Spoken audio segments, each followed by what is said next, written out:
Sometimes we can do things that exclude others. You still talking to your friends? It's complicated. I think he went back in. We gotta go get him. Welcome to Jumanji. Even the smallest words and actions can have a big effect on someone. You have the skills. Because of you, someone's entire day, their year, or their life can change. Remember, the future is in your hands. Visit becauseofyou.org to learn more. Totally, let's do it.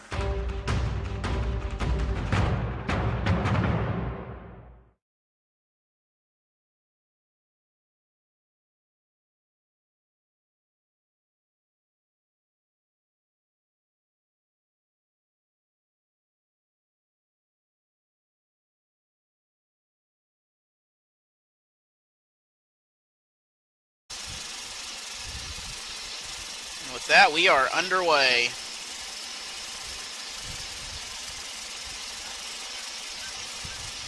And Queen City's still got some room. He's got room, and he's gone. Touchdown to start this ball game as the... Once again, the ball's loose. That's going to be a touchdown, I believe.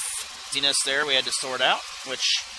sorted out. That's going to be... He's going to make it across the line as...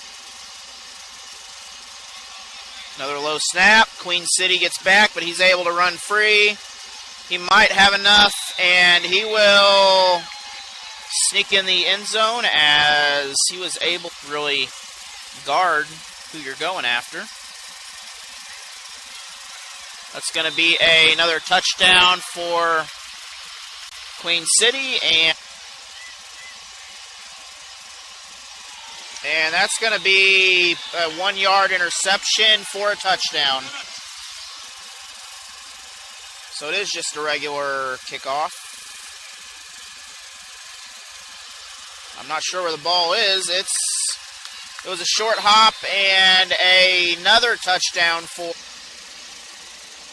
another handoff.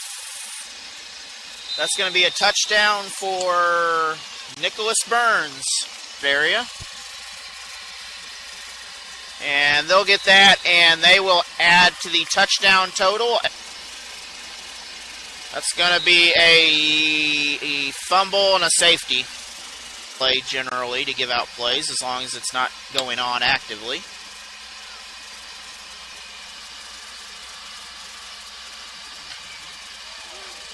Hard hit by Queen City, and this will lead to another touchdown.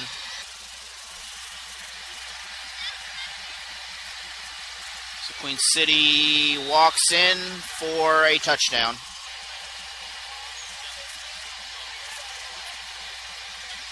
Plenty of time for the quarterback. He has time to run, and he will run this in for a near a touchdown. It is a touchdown. Not know what to do when it says 100 on there.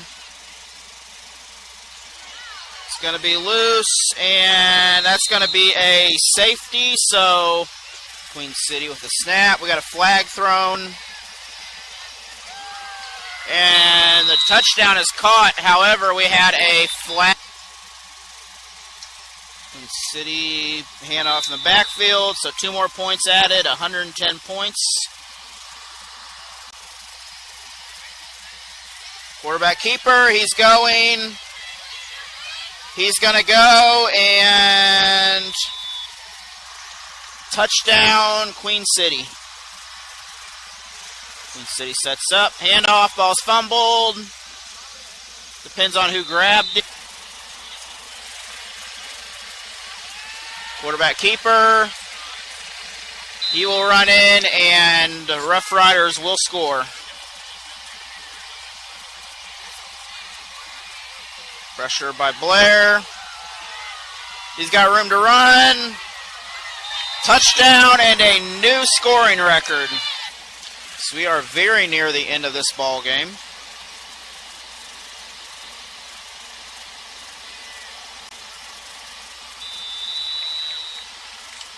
But the Rough Riders will have one more opportunity here on offense. Deep pass, interception. And looks like the rough. And 2-point conversion is good. So once again, we have another kickoff for the game.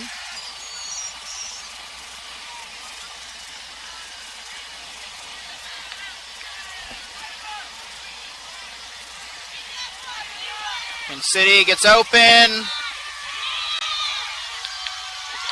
Another touchdown for Queen City.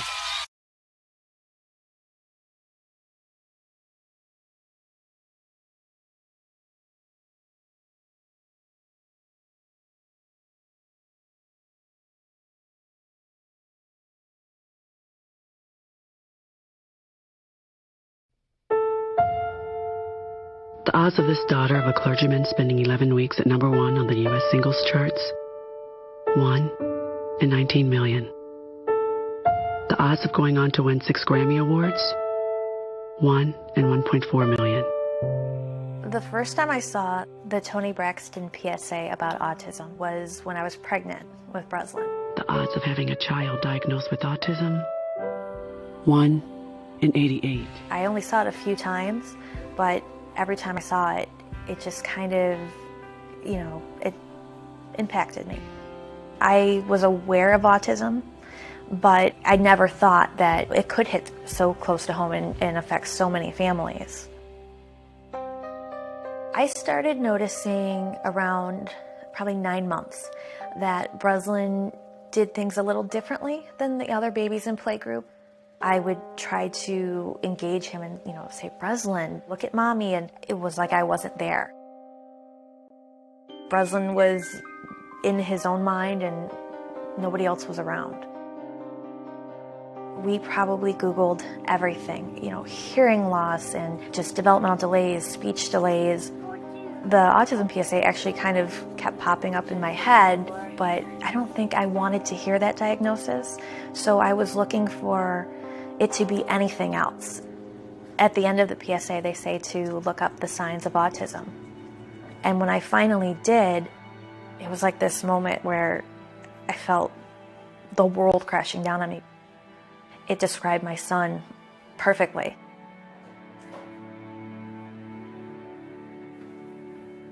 I don't think any parent is prepared to hear your child has autism. But we went and got a diagnosis from a few different professionals, and the reoccurring theme that we would hear is there's a lot that you can do. When children are young, their brains are so elastic. The earlier intervention that you can get, the better you are. Just like that. Your turn. 2. Yep, your turn. C-D-E-F-G. I'm very grateful that I saw that PSA and that I saw it when I did. Nice work. L-M-N-O-P. Because of it, we are where we are today. T-U. He can read, he can write. We thought he'd never talk. And now he's speaking in phrases and sentences. Is what you are. Is what you are, that's right. We still have a long way to go, but we've come so far. It's been amazing. Next time, won't you sing with me? There we go, we got it.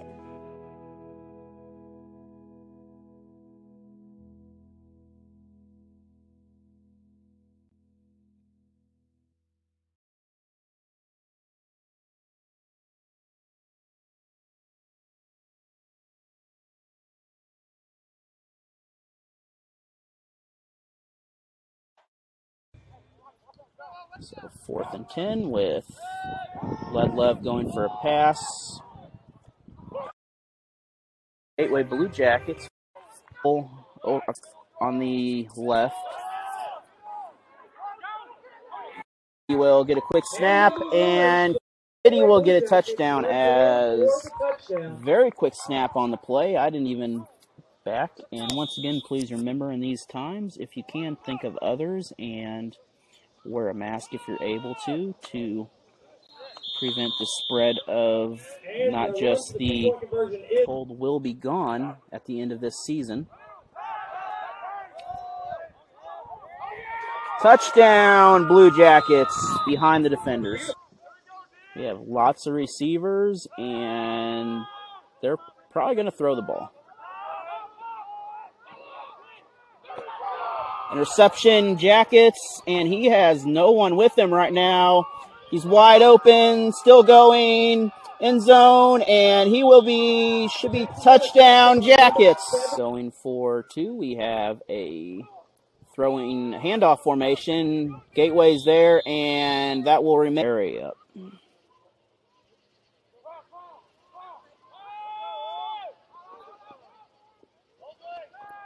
Batted down, interception, and Gateway will get the ball back. Quarterback keeper, he's going to walk in the end zone. Lead Love with the touchdown. Pass around here, or a track, and I've seen the same guy like 3 times ride by. In the meantime, that pass is complete, and that will be walked in for a touchdown. So 2-point conversion. High pass. We're going to have good pass. He's going to stay in. He's going to get free, and he's gone. Wide open touchdown. 56 points for the Jackets.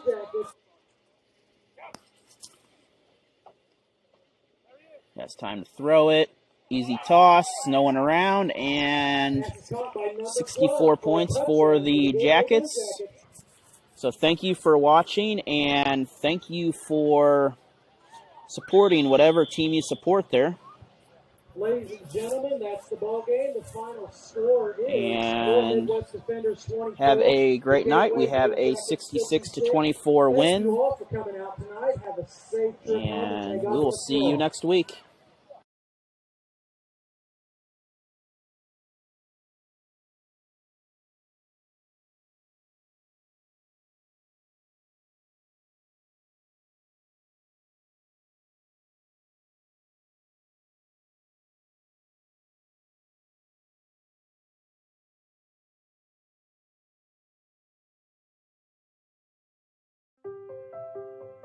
We just finished dinner and it was time for homework.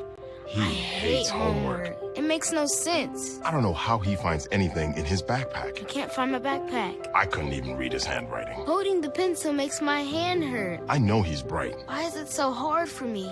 He's I'm just trying gotta as try a hard little as harder. I can.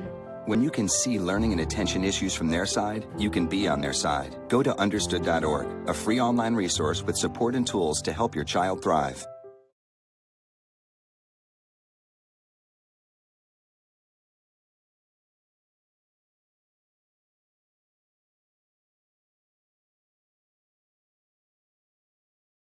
Because everybody else was really reading. She also felt like she wasn't so smart. She felt bad about herself. When people first say dyslexia, you think that you're like out of the regular group. But as you start realizing there's lots of people around who have dyslexia, they just don't always talk about it. I think that helped all of us to have some kind of name to put to what was happening for her. I saw this YouTube video on how we should live on Venus instead of Mars. She's had a really blossoming year with her teacher, Liz Skelly. She's really helped her a lot.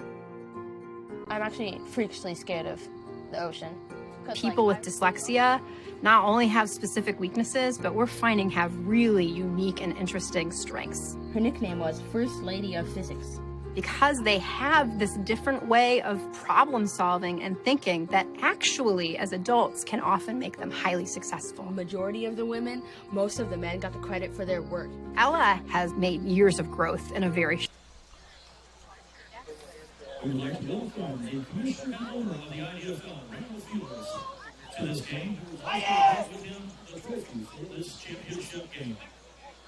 And welcome here to Springfield, Missouri. We are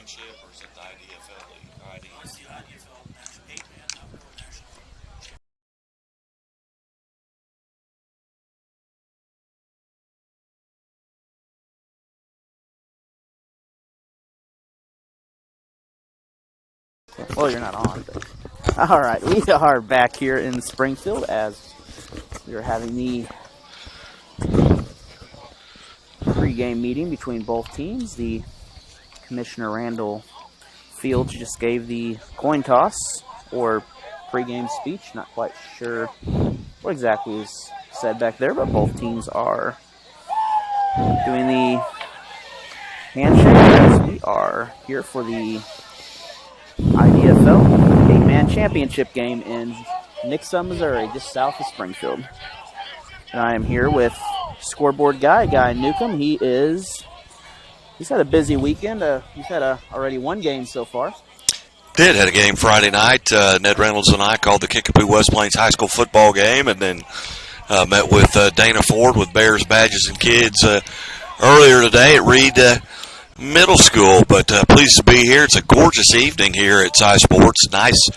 The sun has went down. The temperature's still for a late September day, probably in the mid-70s at this point.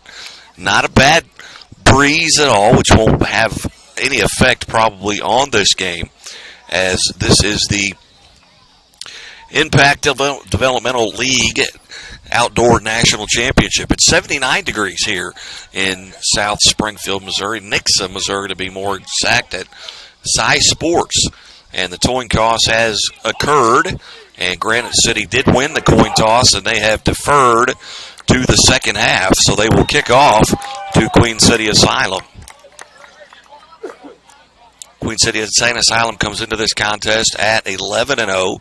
They've already defeated this team twice earlier this season.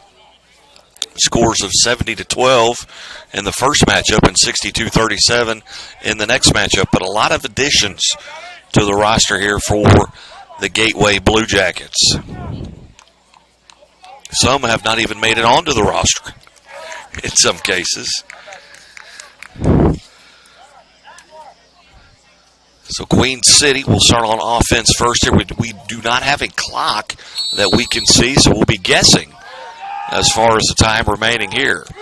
Kick is up. It's end over end. It's going to be fielded in the end zone and brought out to the 5 across the 10. He gets hit at the 12-yard line and dragged down there right at the 15-yard line. And that's where Queen City will start, 1st and 10. Nicholas Burns on the return there for Queen City. Queen City's quarterback, and they use a couple of quarterbacks. Matt Rush at number 2, and he's kind of the mobile guy. Likes to get outside the pocket, maybe turn up field and run, and I believe he's going to be in the backfield here in the opening session. Matt Rush, of course, a Springfield native here at Missouri State and Hillcrest. Yes, indeed. Ball is spotted. Backs in the eye behind Lovely at quarterback. We've got an offsides here. Flag coming from the line judge on the opposite side of the field. Both teams pointing at each other, but probably going to be a legal procedure. It is offsides against Gateway, so that'll be a 5-yard penalty. That'll make it 1st down and 5 for the Asylum. Lovely back under center. Backs in the eye behind him. Single wide receiver to his left. Turns and hands off to the second back through. He's going to pick up about 3 on the carry. That was Otis Thomas on the carry there. He dotted the I in the backfield. 2nd down and 2 for the Asylum. New uniforms tonight for Queen City. Black numbers, black jerseys, trimmed in blue. Lovely turns and pitches it to Otis Thomas. He gets around the right side. He gets the 1st down. He takes a big hit, but it is 1st down and 10. But a big hit there on the play by Granite City. Number 21 on the hit, and that's Chris Smith. Chris Smith is a linebacker, 6'3", 218 pounds from Bethune-Cookman. Once again, Lovely under center, sends a man in motion. Turns, hands it to Otis Thomas, 2nd man through. He's going to get across the 20, down inside the 22-yard line. Pickup of about 4. We're going to give him 5 on the play. Queen City definitely content here to run the football.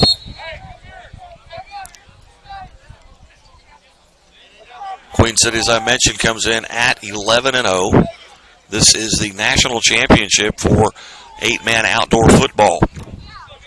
And Gateway, they are, I believe they're 6-3 on the season. Their 3 losses have come to the Insane Asylum this year. Lovely turns to his right, fakes the pitch out, tries to spin back around, and he's going to get maybe a yard on the play. That's going to bring up a third down, a little extracurricular activity there at the end of the play. Both teams in warm-ups having a lot of fun with each other in this contest. Third down and about 4 for the Asylum. Ball is just inside the 16. Backs in the eye behind. Lovely. Turns, gives it to the second back 3. Fumbles. Look, someone loses a helmet. But the ball is recovered by the Bluejackets. Didn't see who got it. We've got a guy kind of staggering around here. That is Chris Smith. He had the big hit on the sideline on the other side, but he lost his helmet. May have gotten kind of cut up there on his face. He's over here on the sideline. Not sure about the trainer situation here, but he's probably next to his significant other at this point. So it'll be 1st and 10, Granite City. 1st and 10 from the 15. Gateway. The Gateway Bluejackets. You know, you spend so much time at the high school level. Granite City is just, it comes to mind, but it is Gateway, the Gateway Bluejackets. So I apologize to their fans that may be watching. Gateway. Quarterback for Gateway is number 14, Kyle Leadlove. He's 6'5", 225-pound quarterback out of Millikan University. He's going to be in the pistol. He's got a back behind him and a back to his left. Single wide receivers to both sides. Turns and he pitches it back. Going to be met in the backfield and maybe no gain on the play. There's Queen City able to spread that or stretch that out to the sideline. No gain on the play. It's going to bring up 3rd down and 10. These fields are 28 yards wide, I believe. 28 by 50. 20. So 25 is midfield. So it'll be 3rd down and 10. Nose of the football touching the 15-yard line of Gateway. Single back in the backfield behind Leadlove. Wide receivers to either side. He turns the wrong way, fakes. He's looking downfield. He's got a man, and a nice catch there in the middle of the field for a 1st down. And that was number 2, Brady Brockmiller, on the reception. That's a great pass by Leadlove to find the open man under pressure right there as he was surrounded by 2 or 3 defenders. Well, and either the back in the backfield or Leadlove himself turned the wrong way. And he had no one to fake the handoff to. And then he was looking at a incoming rush right in his face and able to get the ball out. Leadlove back to the line of scrimmage in the pistol. Fakes to his right. Throws nearly picked off. There he's looking for the slant route. And the corner on that side, that may have been Matt Rush. Jumped that route. If not, it was Nicholas Burns. Black numbers on black uniforms, a little tough for this old man to see. I believe that was number 21. Gateway huddled up. It's going to bring up 2nd down and 10. Just one positive play in this drive, but that was the 14-yard pickup on 3rd down and 10. Breedlove looks, fakes the handoff. He's looking downfield. He's got a 9 route and had the man down in the corner of the end zone, and he's looking for the flag. Kind of ran a fade there. I'd say there's a good defense on that side of the field. There's a little bit of contact before that catch, but sometimes kind of hard to tell, especially for the officials, you know, behind when they're not right up on it. Well, 28 yards, there's only 4 officials on the field. So the back judge is by himself. There's no umpire. and one referee. Leadlove brings the play in from the sideline. Brings him to the line of scrimmage. Single back in the backfield. Two wide receivers to either side. Fakes the handoff. Steps up in the pocket. He's going to run out of room. And he is sacked with maybe just a 2-yard loss on the play. But that's going to bring up a 4th down and 3. A 4th down and 13. So they have to get loss of 3 on the play. They have to get past the 10-yard line now in order to continue with this possession here. Maybe the 11, but that's going to make it really close. 4th and 3, and they're going to attempt a field goal.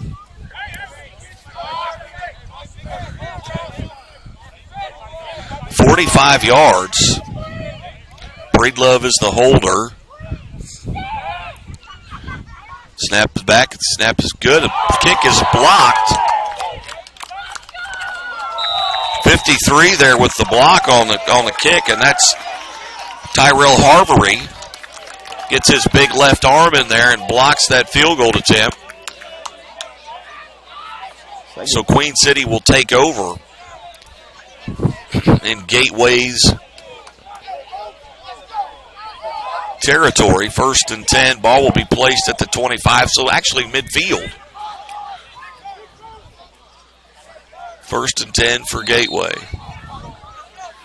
Matt Rush is in the huddle now. He may be taking over at quarterback. And he is indeed. Number 2, Matt Rush in the backfield. They'll be in a pistol situation. Single back behind Rush. He takes the snap. He fakes the pitch. He's going to roll to his right. He gets to the corner. Cuts it back, comes back across the field. He's still behind the line of scrimmage. Got a man open in the middle of the field. And that is number 21. That's Nicholas Burns on the reception. Rush covered about 40 yards as he faked the pitch out here to the left, rolled back around to the right, had to come back and just created enough time where Burns could get open in the middle of the field, so 1st and 10. Single back in the backfield. Turns and hands it off. Takes a shot right at the line of scrimmage. Does the running back.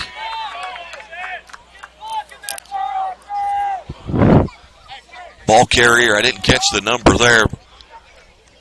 May have been Joshua James. Number 25. So no gain on the play. 2nd down and 10. Ball at the 13. Rush in the pistol again. Looks over the defense. Single back in the backfield. Going to run out of room here. Trying to create some space. You better get rid of it. He's still going, though. And he's still on his feet. He may get a touchdown on They this. just can't seem to get 2 hands on him. He looked like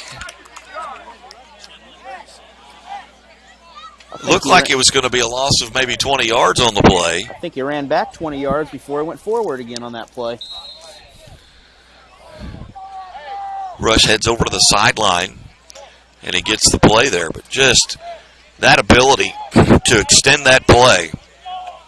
He is dangerous when he gets in that open field sometimes because he can run like any running back out there if you put him in the open field. Want to credit to the defensive backs for being able to maintain coverage for that long. Rush once again. This time the back in the backfield is to his right. Little screen play over the middle. Got his man open and down to about the 2. It's going to be very close to a 1st down. So they're going to be 4th and 1, or it looks like it'd be 4th and 1. It's like Kenshay Hamilton or Cunningham on the reception there. That may be the first time I've seen a referee get down to a knee to eyeball that. Almost like he was on the putting green. Yep. So they're going to measure and see if it indeed is a first down.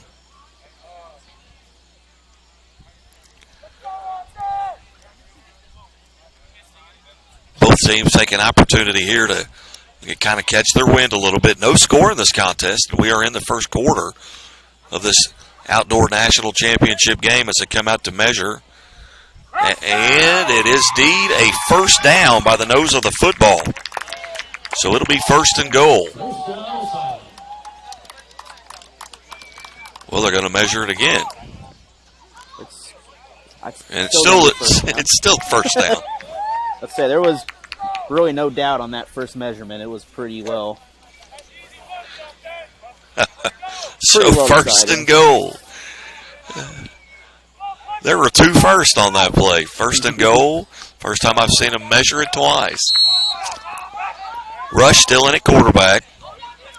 Single back. Sprints out to the right side.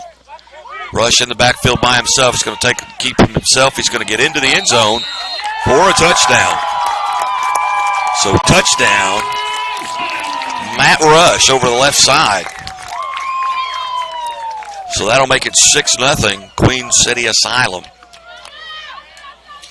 Barely got in over here over the pylon, but the official was right on at the line judge, right on the ball, and right on the line, goal line.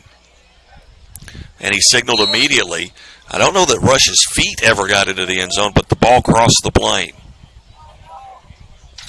As I mentioned earlier, Rush is one of those quarterbacks that you really have to contain, because once he gets out, he can really gain some yards. As we're going to have a flag on the play as they're going for 2. That was Nicholas Burns in the backfield that took the direct snap. He got it. We have a laundry basket full of flags down there, though. A lot of laundry on the field. It's like one of the Jackets came up expecting signaling some sort Got a face mask. That penalty's declined. So the 2-point conversion is good. So 8-0 now. Queen City Asylum here on top of the Gateway Bluejackets.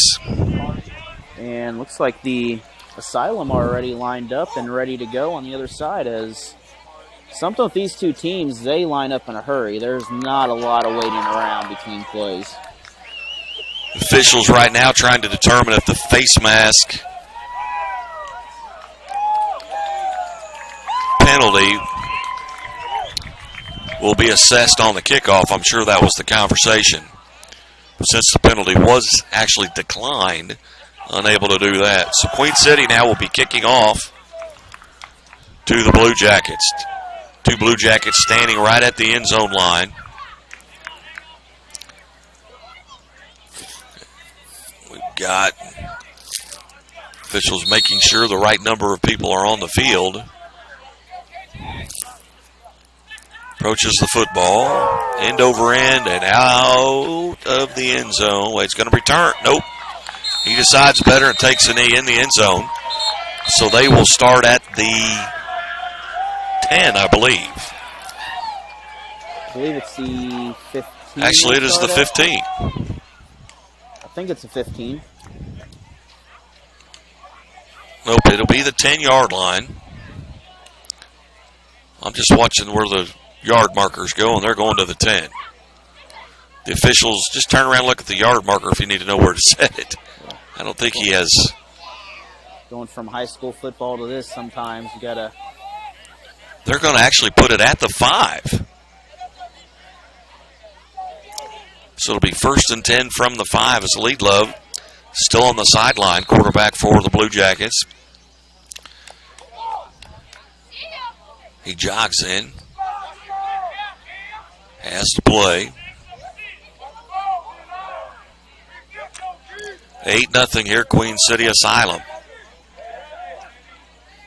Late in the first quarter of play here in this national championship 8-man football game. Lead Love in the backfield, single back to his right. Fumbles the ball. It's going to be recovered by an offensive lineman. You had a defensive end from the outside come in. Lead Love tried to step up into the pocket, and a big hand came down and swiped the ball right out of his hand. That was close to luckily, just on the 1 yard line, inches to spare. So that's going to be second down, and we'll say 14 and a half, because you say 15 when you start at the 5. That's not the best of situations. Lead Love got trips wide receivers to his left. Single back in the backfield. He's going to look to his right. Throws it over the middle. Actually hits one of his offensive linemen in the helmet with the football. If this were an NFL game, that would be an illegal touch. That would be an automatic flag. I was about to point that out there. I was thinking, like, is that an illegal touch in this league? It would have been, and with the defender in the end zone, it would have been a safety. I'm sorry, with the lineman in the end zone, it would have been a safety. Got some kids here on the side that they're trying to get moved, and they won't back up a little bit. Awfully close to the field there to be that size. We have 3rd and about 14 now again. He's got 2 backs in the backfield. Actually, 3 backs in the backfield. Turns and hands it off to the second one through, and he's going to be tackled for a loss and a safety, and we've got some extra curricular activities going on here. A little blocking downfield. That's a national championship game. You're going to expect some of that.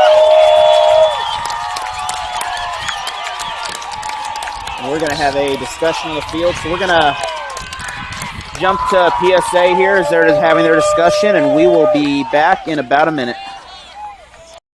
There's a lot of fear in coming back to school. I wasn't sure if I could do it. I'm a 40-year-old man that walked in there to get his high school diploma. It was very hard for me, but the teachers, the counselors, they help you. One of the teachers was Miss Araceli. Miss Araceli, she gave me direction. Every single time I had a question, she'll put down whatever she's doing and she'll come over and she'll sit there with you until you get it. Thank you, Miss Araceli. I know you make a difference in people's lives because of the person and teacher you are. I wanted to be here because I wanted to thank you for helping me get a beautiful gift. 50% of getting your high school diploma is walking through those doors. The other 50% is doing the work. Getting your high school diploma, it is a life-changing experience. It really is.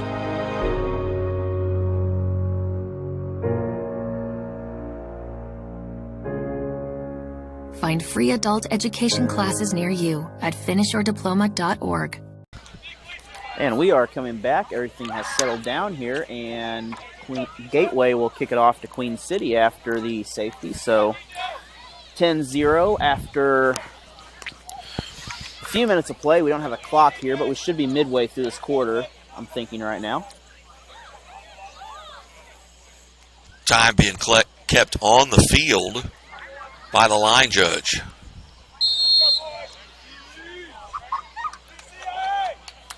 Kick, end over end.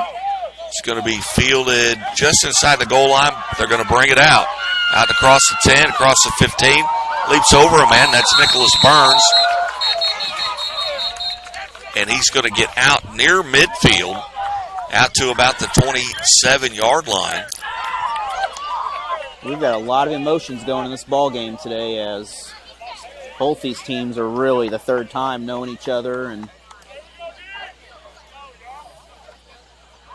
officials are really going to have to start to clamp down a little bit here to control some of these a little bit. So Queen City, 1st and 10, already leading 10-0 here late in the first quarter. Got a timeout, I believe, called by Gateway. It is indeed a timeout called by Gateway, and maybe an opportunity here to maybe settle some of his guys down a little bit. We'll be back after about a minute here.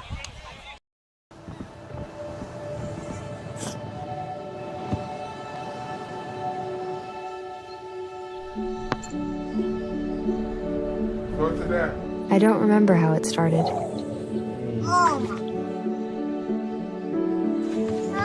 Our back and forth. Victory. Fumble. Repeat. And we are back, as that was a very quick timeout for the Jackets. Lovely back in at quarterback, low snap. And he is able to corral it, but he's going to lose about 7 on the play.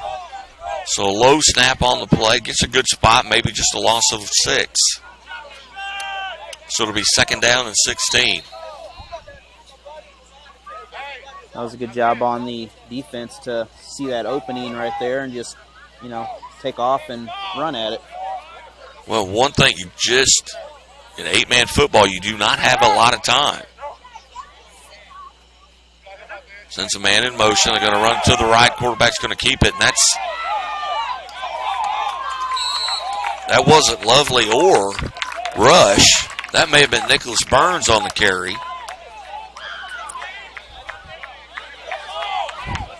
Actually, no, that was number 15. It's Kenshay Cunningham. That's going to bring up at quarterback. May have received a direct snap. That's going to bring up about 3rd and 5 now as he picks up about 10 on the play. So almost a wishbone type setup. No wide receivers. Double tight. Snap back. Going to fake the handoff. He's going to hand the ball off over the right side. He's got room, and he's going to get into the end zone if he can stay on his feet. And he does. Jimmy Clark on the carry.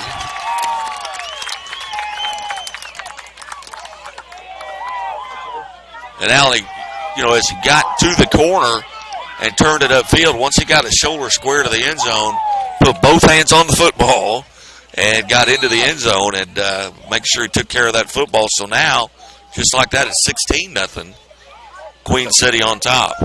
That is a perfect example of how to run that ball when you have to. Once again, they're in that wishbone type setup. Quarterback in the pistol. Low snap again, picked up by the running back. And he fumbles. And it's picked up, and then he is tackled.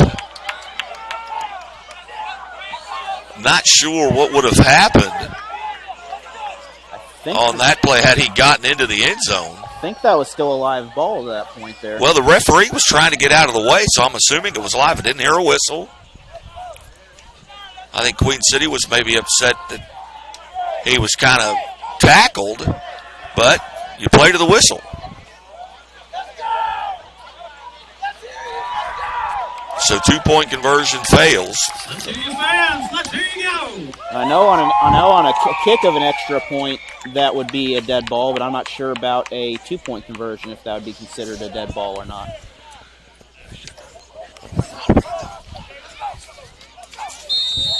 We are here at the National Championship down at CY Sports here for today's contest.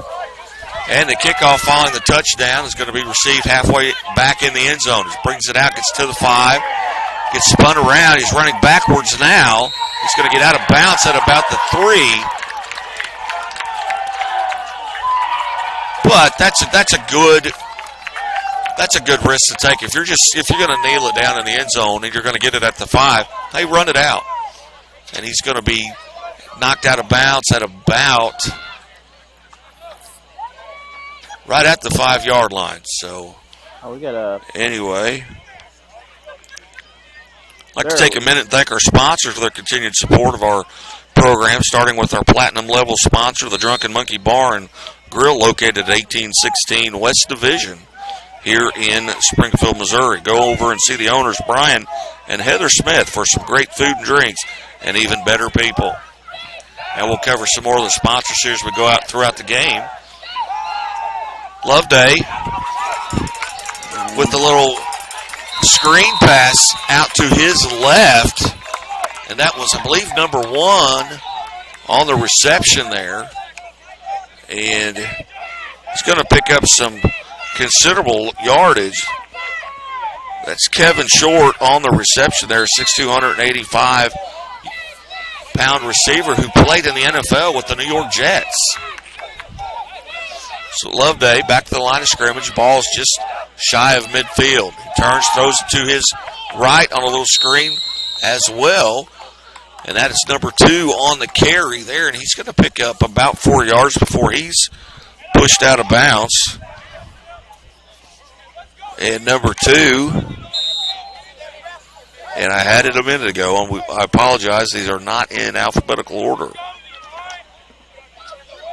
Well, he's not on the roster. That's why I should have checked up there first. So Loveday back to the line of scrimmage. Trips wide receivers out here to his right. He's going to turn and hand the ball back in, off in the backfield. Right up the middle, going to pick up about 3 yards before he's brought down. And that is number 35 on the carry, and he's not on the roster either. And we apologize for a lot of roster changes, and a lot of those don't get to the scoreboard guy. So that's going to bring up a 3rd down and about 2 as the Asylum fans start chanting defense.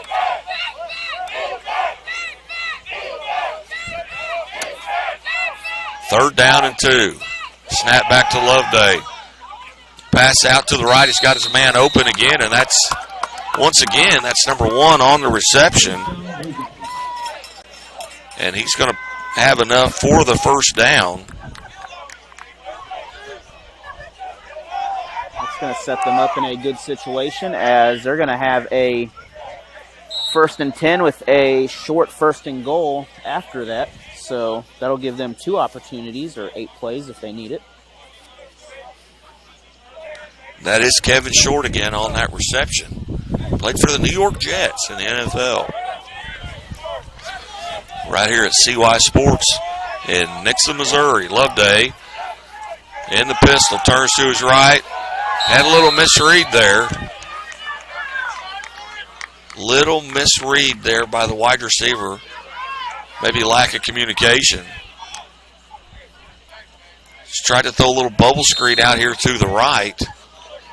And I think he was throwing the ball to number 2, who was already downfield blocking and threw it right through number 81.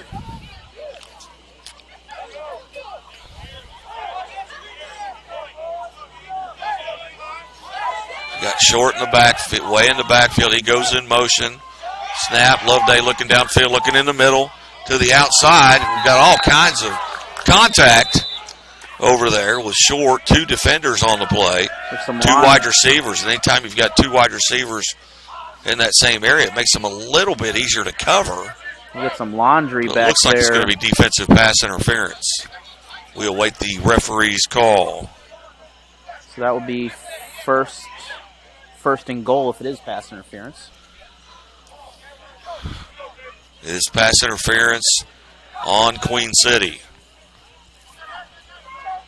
So we'll see where they place the football. So looks like we have a referee who's lost his hat, probably threw his flag and then went to throw his hat. Now we've got a stoppage in play here.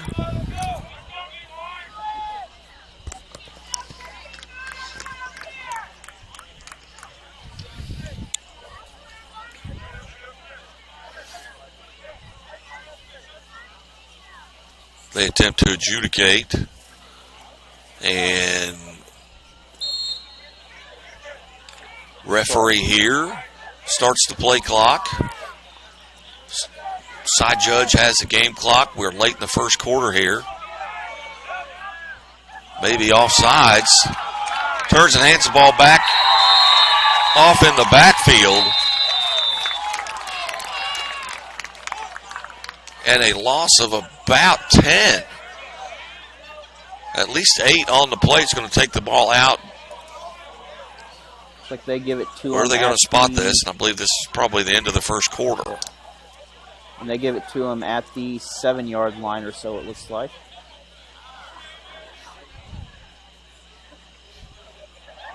Let's see, we're waiting. I'm assuming this is the end of the first quarter. It is as they walk to the other end of the field, so we'll step away and take a timeout.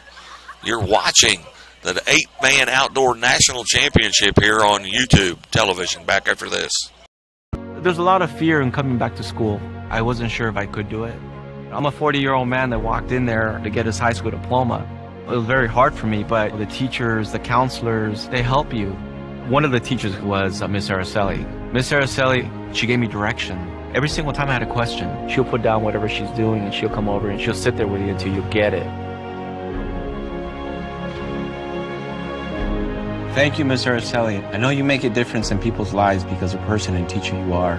I wanted to be here because I wanted to thank you for helping me get a beautiful gift. 50% of getting your high school diploma is walking through those doors. The other 50% is doing the work. Getting your high school diploma, it is a life-changing experience. It really is.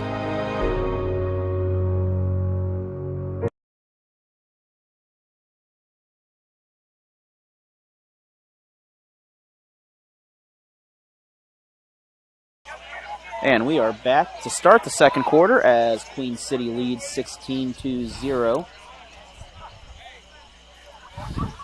So for the third meeting of these two teams, the Bluejackets are hanging in there pretty well.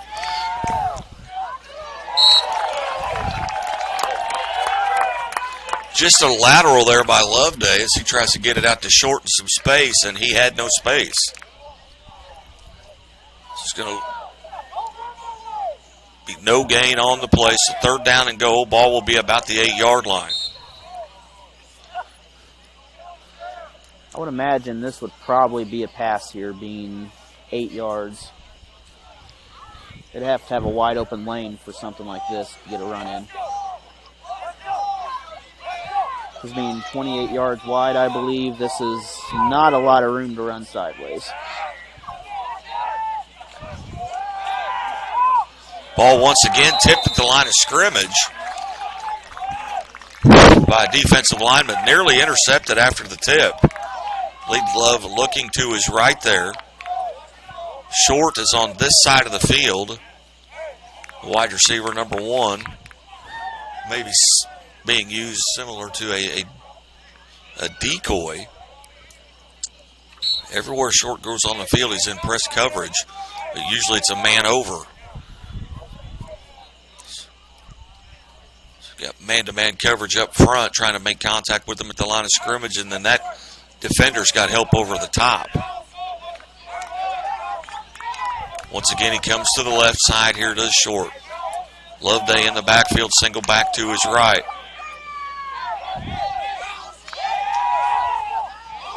Tries to do a little delayed route.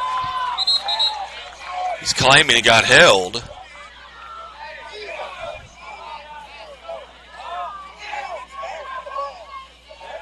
I believe that will be a turnover. It's a turnover on downs. And looks like it is a first down going the other way. Short lined up on this side of the field. He did press coverage. Tried to do a little bump and go. Felt like he was kind of grabbed onto. And I didn't see it. But maybe on the replay. Don't have my replay. Well, don't replay it. We won't replay it. No replays tonight. So the Asylum already leading 16-0, takes over on downs at their own 7-yard line. I believe this is Rush in the backfield. 2 wide receivers to his right, 2 to his left. And he's got a lot of room in front of him, and he's going to just tuck it and take off, and he's going to pick up about 8 yards, 7 or 8 yards, just right up the middle. That was a big stop by number 7 on the Jackets there to keep him from going all the way to the end zone, because if he'd have got by, he'd have been gone. And what you're looking at, well, they've got 4 wide receivers that if they run 9 routes, that your defensive backs have turned. So now it's basically Rush against 4 defenders. If he can break through those 4, the other guys can't see him because they got their backs to him. Once again, 4 wide receivers. Quick throw out here to the right. Makes one guy miss. Leaps one, and he's going to pick up the first down on the play. And that was number 13 on the reception. And that's Darius Daniel with the reception there and the first down for Queen City. No hashes on the field, so the ball is always placed in the center of the field. 1st and 10. Matt Rush again alone in the backfield. 3 blockers in front of him.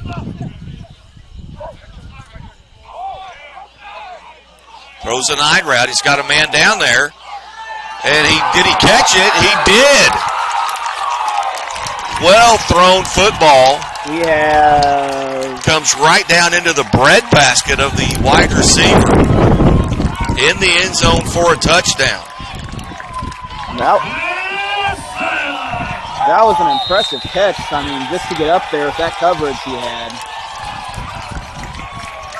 Well, what a throw by Matt Rush, who did not play quarterback in high school nor in college.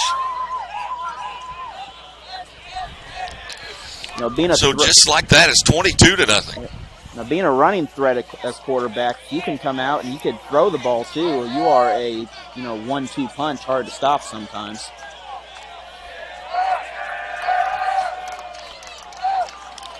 Here we are in the second quarter. 16-0 right now. Sorry, 22-0. Going for 2.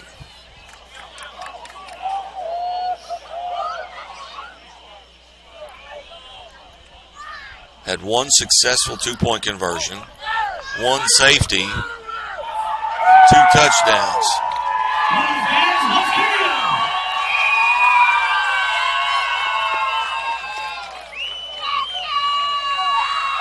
Good crowd here at CY Sports, and they're making themselves heard.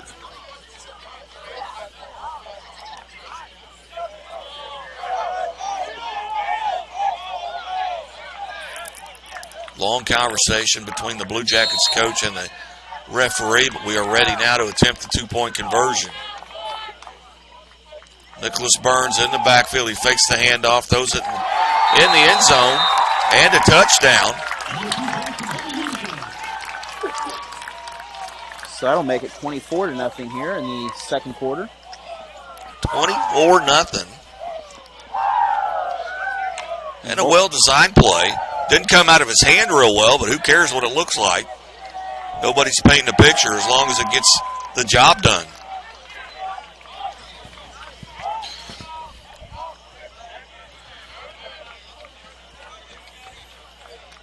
The good news is, with not only football being played here, we have some high school football going on now. As you mentioned earlier, you are back to work covering some local high school football and enjoying yourself.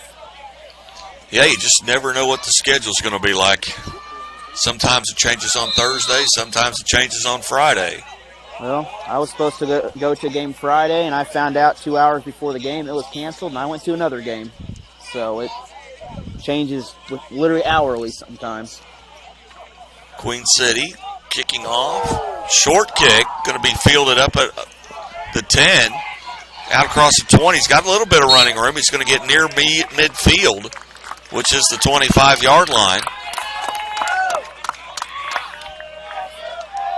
So that's where Gateway, the Blue Jackets, will start off here at 1st and 10, trailing 24-0 midway through the second quarter.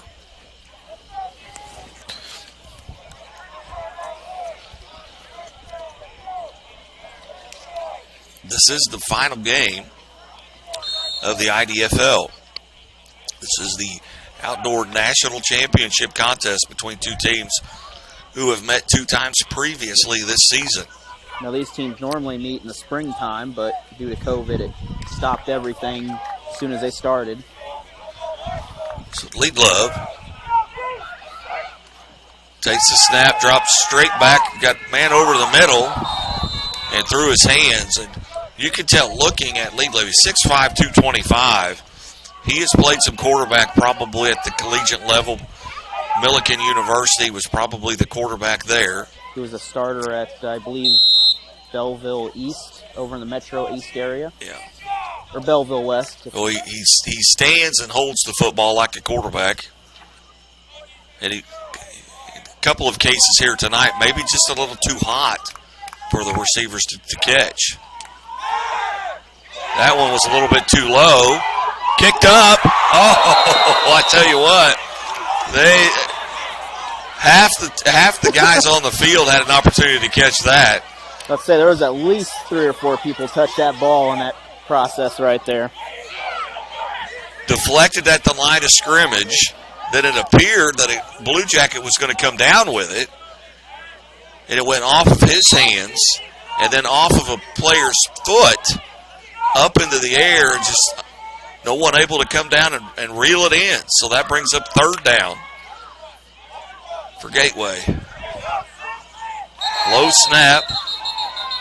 Got an offsides here on Queen City. It's going to give them 5 with the Canadian yards. football rules where the guy can start 10 yards behind the line of scrimmage and run up, that's got to be disconcerting as a lineman, defensive lineman, when you see someone running at you. You get in the habit of guessing, well, they've got to snap it because he's going to be across the line. Especially if they're not using verbal snaps. If they're doing cues or something like that, then it's harder to tell really when the ball's going at times. Single back in the backfield. Kind of keeping him in as a blocker. Oh, he's got a man. Oh, that's probably going to be. I could see pass interference on yeah, that was. No flags down. And Loveday is asking the side judge here.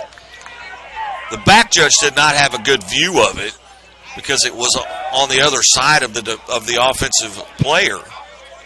But we could see it clearly from here that he had a hold of him and may have saved the touchdown. He definitely pulled him back from even going up for the football right before. As we mentioned, there's only 4 officials out there, so it's hard to catch everything that's out there.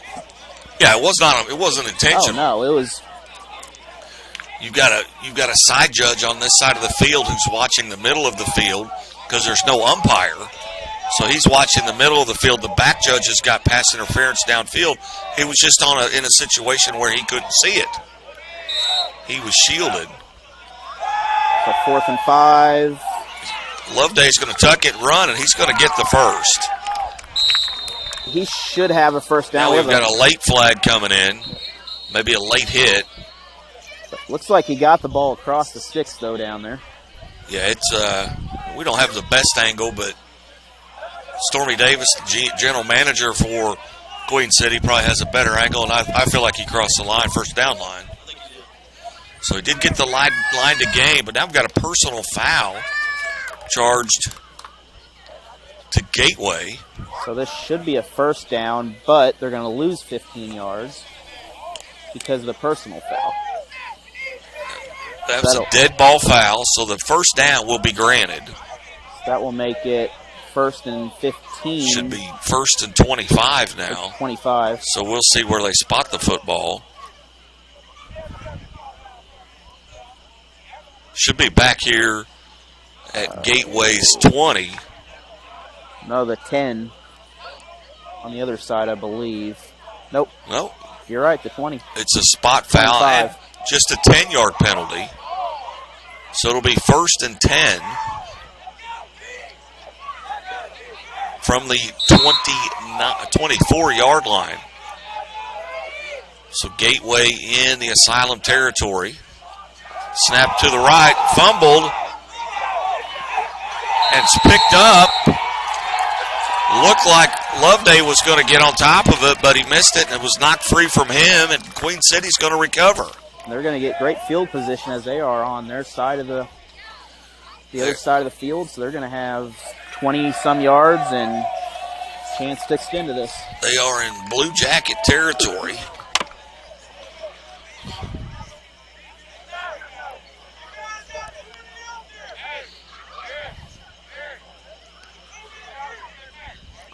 Just checking scores here. Any updates on Missouri State? Well, that's what I'm checking, and I don't see a score yet. It is 30 seconds left. It was still 0-0 in the first quarter. Backs in the eye for Queen City. Man in motion from the right to the left. Offsides. There's no denying that was an offside. Gerald Lovely is the quarterback now under center, so we've got Lovely and a Loveday in the backfield, so a lot of love on the field here. 5-yard penalty, offsides on the Blue Jackets, so it'll be 1st and 5.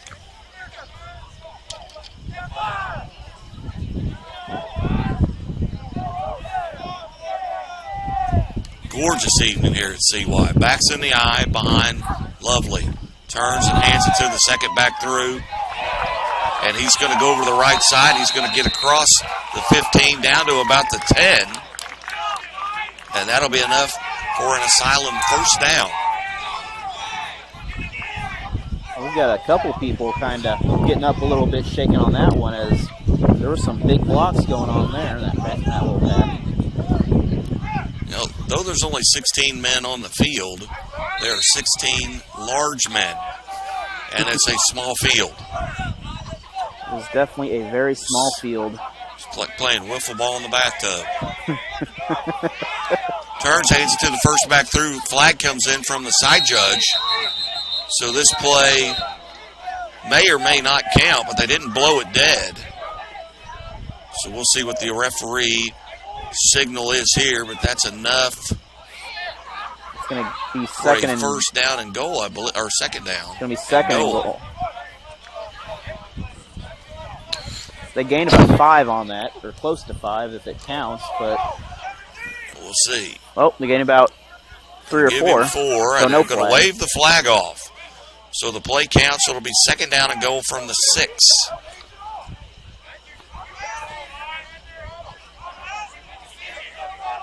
(24-0), Queen City on top here midway through the second quarter. Lovely under center, backs in the eye behind him. Single wide receiver to his left. Tries to draw him off sides again. Hands it to the first back through, and he's going to be met immediately at the line of scrimmage. But he's going to get across the 5, and he's going to pick up about 2 yards on the play, making it third down and goal from about the 4.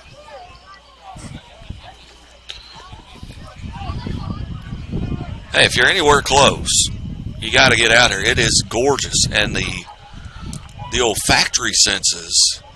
I mean, that's a big word. I've been hanging around Ned Reynolds too long. Well, the one reason to be here is for the food. They are food a couple food trucks out there, and we are some good food. Takes a handoff to the first man through, rolls to his left, and he's going to get into the end zone. Does Lovely for a touchdown.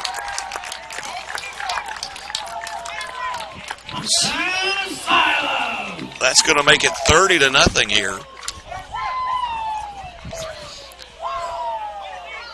Awaiting the conversion. We really haven't much stoppage, or haven't had much stoppage in this game. It's just been just touchdowns. Yeah, and even the kickoffs, it's go right on going, right back into it. Wish I had a wireless mic. I'd be over there at the food truck. You need to talk to you know anybody that knows that runs any of this. Stormy Davis, the general manager, alongside, doing the announcing as well.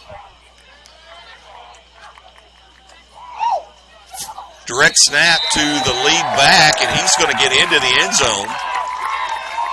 Lovely was in the backfield. He was in the pistol. So that makes 26-0 or 32-0.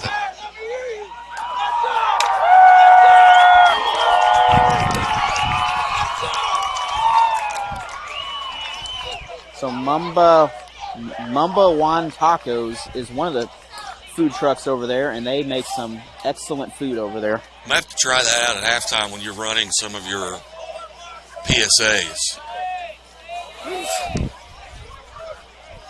Tonight's game also brought to you by, if I can see my sheet here, we mentioned the Drunken Monkey. Also brought to you by Golden Nail, Wampler and Passanese Law Office, Elevate Management. We're going to have Contender Esports, Dennis's Place, Perfect Tent, Rico Brazilian All You Can Eat. I have got to go try that. I have done that and said that the last 2 times I've called these games. And the Hill Italian All You Can Eat. I've got to go try that too. I have never been to the Hill Italian. I heard it is great though. Follow the leader, Mandays, Tragedy to Triumph Tattoo Studio, and Ned Talk on 104.7 The Cave, your live and local Chiefs pregame show. So we will kick off once again here, as that was blown dead. 32-0. Queen City on top.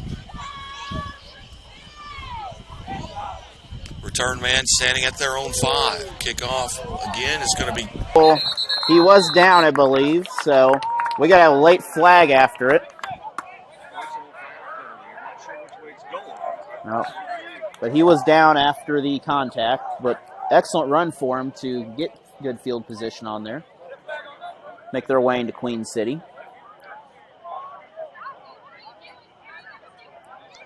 So that will be against Queen City.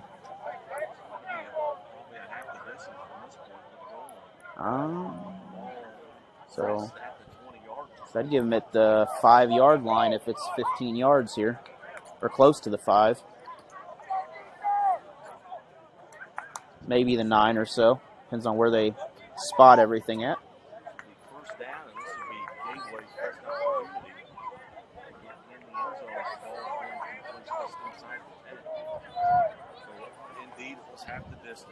And I believe Gateway will get the ball the second half, so you'd really want to find a way to gain some momentum here to maybe start that.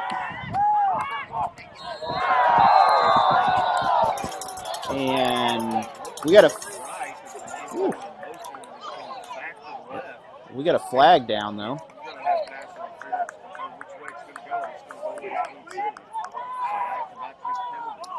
I've seen a lot of contact on offense and defense there, so it's going to be interesting. Now, I have talked to officials, and you can get offensive and defensive pass interference on the same play, which will offset.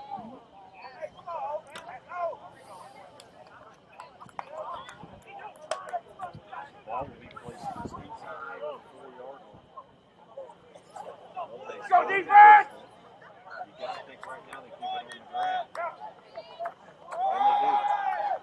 And he may get this. He has...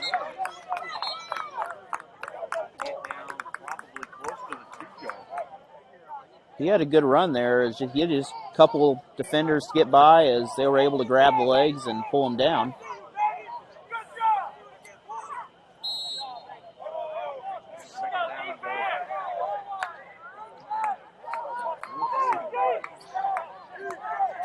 It has to be 70 degrees out here. Just nice breeze blowing.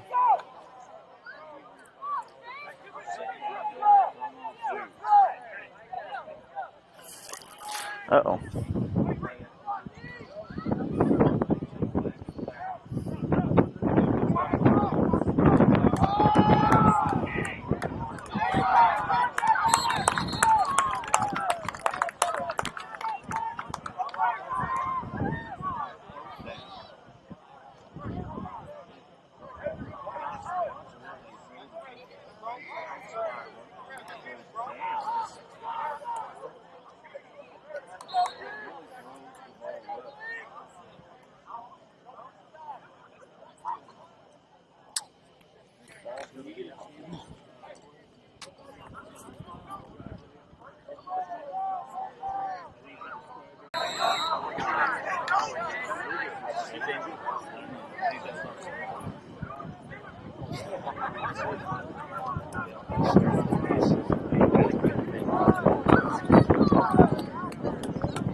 I believe we are back on. Yep, we are back on channel here. I do apologize. We had some extra technical issues.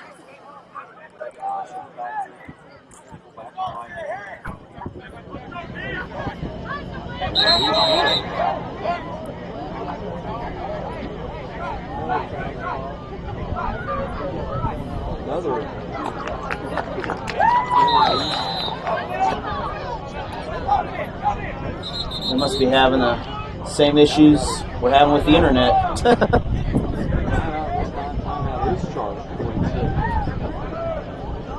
So we'll be back. Yep, we'll be back in about. Yep. So we'll be back in about 30 seconds here to sort that out.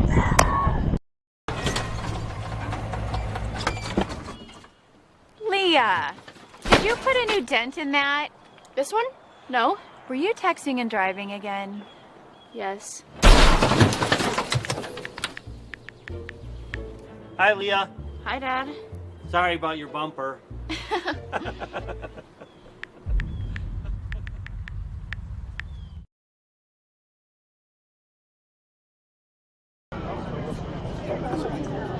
Coming back out of the timeout, as just a reminder, please do not text and drive, as that could be very dangerous.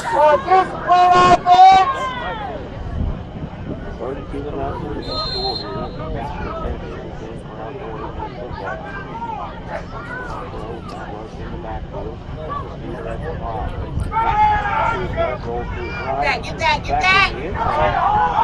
There you go. He's still going. He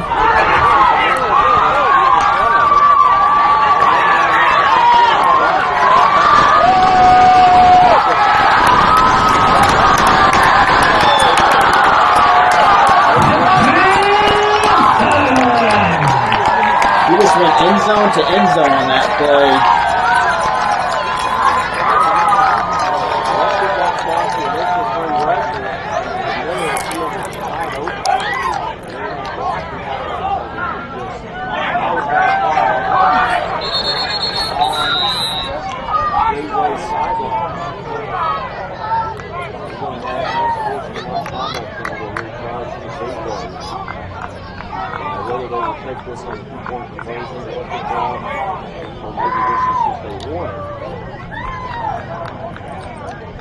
This does not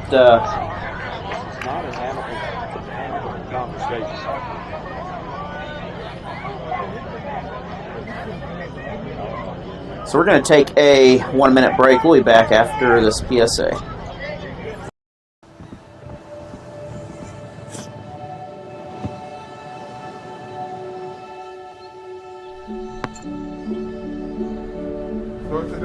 I don't remember how it started.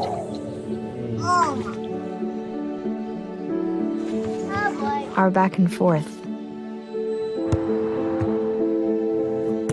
Victory.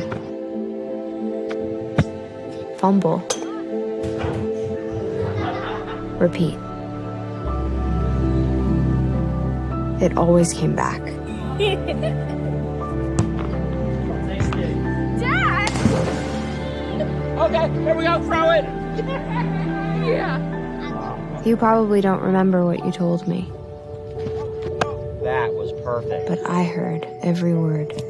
Nice.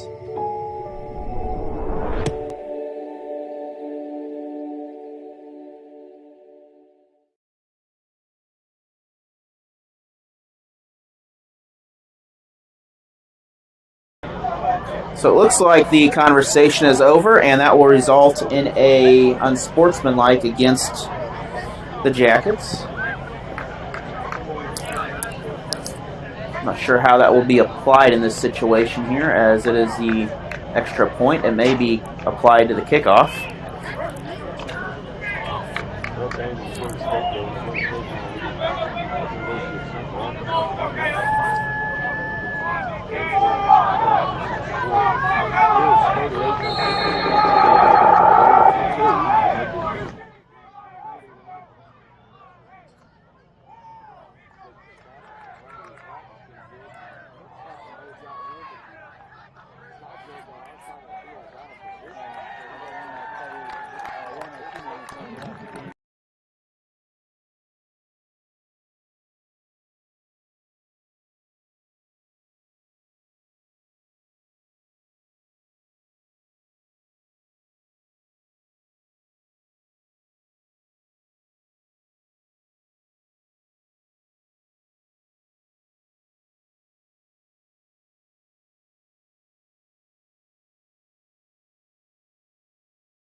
All right, I believe we have the audio issues figured out. So 40-0 here, late in the second quarter.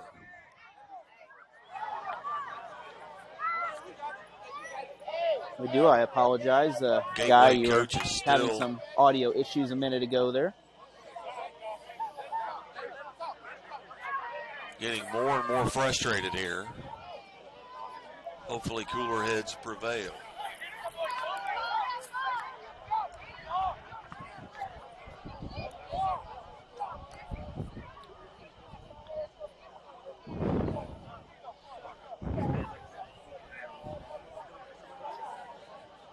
Still some discussion going on. Coach he's upset one with the call down here because I couldn't tell. We don't have the best angle on whether or not he did get in on the two-point conversion. Ladies and gentlemen, this is the future being at this championship game for encourage sportsmanship between fans, players, staff, and all who are at the game.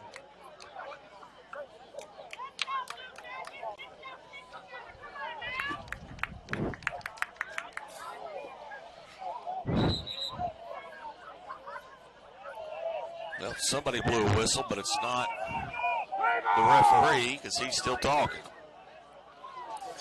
We're going to take a 1-minute break here, and we are going to be back. There's a lot of fear in coming back to school. I wasn't sure if I could do it. I'm a 40-year-old man that walked in there to get his high school diploma. It was very hard for me, but the teachers, the counselors, they help you. One of the teachers was Miss Araceli. Miss Araceli, she gave me direction. Every single time I had a question, she'll put down whatever she's doing and she'll come over and she'll sit there with you until you get it. Thank you, Ms. Araceli. I know you make a difference in people's lives because of the person and teacher you are. I wanted to be here because I wanted to thank you for helping me get a beautiful gift. 50% of getting your high school diploma is walking through those doors. The other 50% is doing the work. Getting your high school diploma. Not sure that anything was adjudicated over there. I don't think either party is happy at this point. Looks like we're going to resume anyway. Yes, we are ready for some more football. We only have a couple minutes left in this half. Kick is up, and we've got another flag. We're not going to get very far on this to start out. We're going to have that laundry coming out.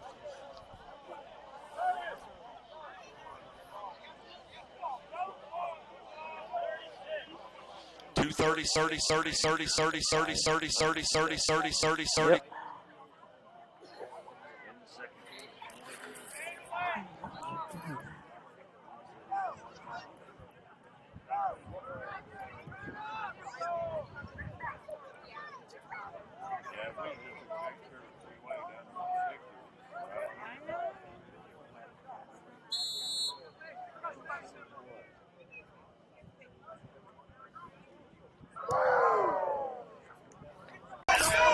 And I believe we are back live here. We have been having some network issues as, for whatever reason, the congestion is really bad brings him to the line of scrimmage. Looks at the defense. Backs one of his wide receivers up. Looks out to his right. He's got short hair here in the flat. And he's going to pick up the first down.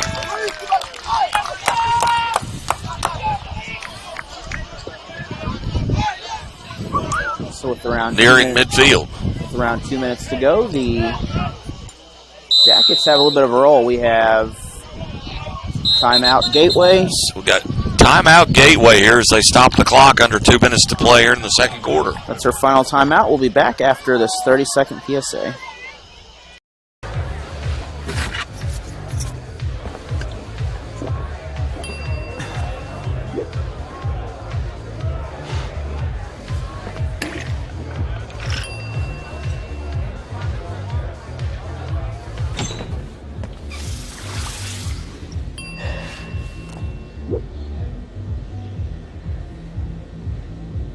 If you need to do something to feel okay to drive, you're not okay to drive. Don't drive buzzed.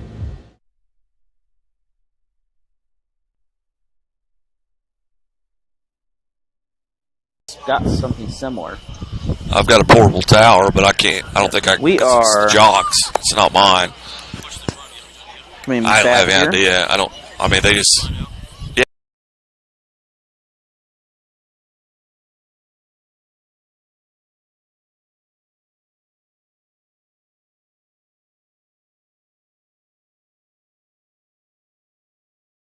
Looking live at CY Sports on a gorgeous evening for tonight's outdoor 8-man national championship. Gateway trailing, and a fumble, knocks it out of his hands, picks it up and into the end zone for the touchdown, and nearly over to the softball field.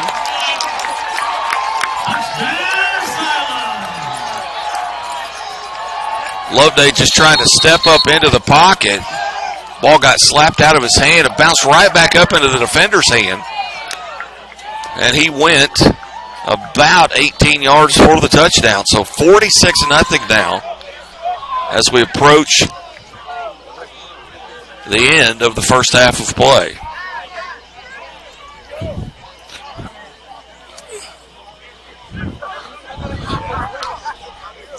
$46-0.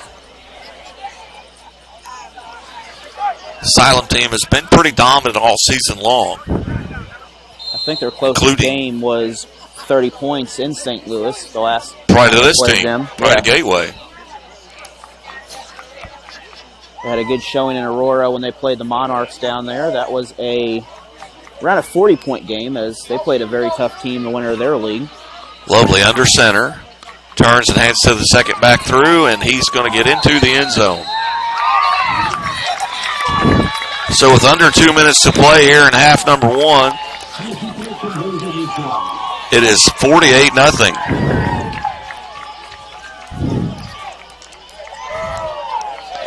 You almost have to get an abacus and bring it with you every time Queen City plays just to keep track. Yeah.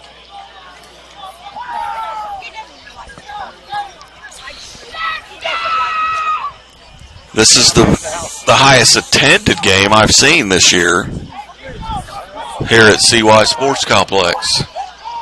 Come on out if you want to be a part of it. The food's still cooking because I can still smell it.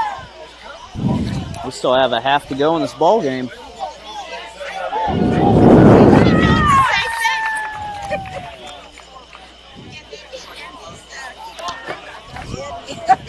$48-0. Under a minute to play here in the first half. 8-man outdoor national championship game. Kick is a short kick. Going to be fielded at the 12 and dropped and picked up. And had he gotten through there, he had a lot of running room. And that was short.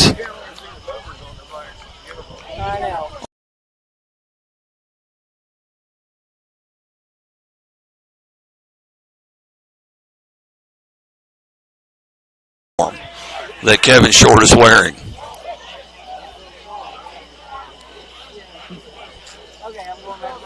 So 1st and 10. Ball is at 23. 2 yards short of midfield.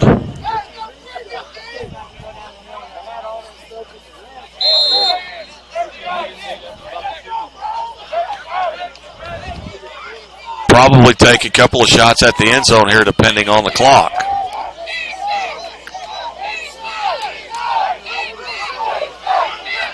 Not sure what a prevent defense looks like in 8-man football, but I would imagine this is it. And we got flags. What had happened? Did you see that? Where he ran a stop like he was going to just take a pass out in the flat. He faked it, and as he faked the pass, the defender comes up to try and intercept it, and then he turns to run downfield, runs right into him. So we've got a pass interference. Because the ball was in the air, I don't think they can call illegal contact. It is pass interference. So that's going to give them a first and that'll be a 5-yard penalty, but it'll be 1st and 5.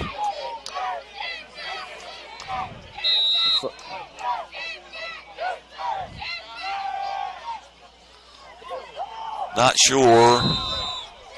There was no one close to that. That was just a misread there as you look at Kevin Short, the wide receiver, turning back to the quarterback.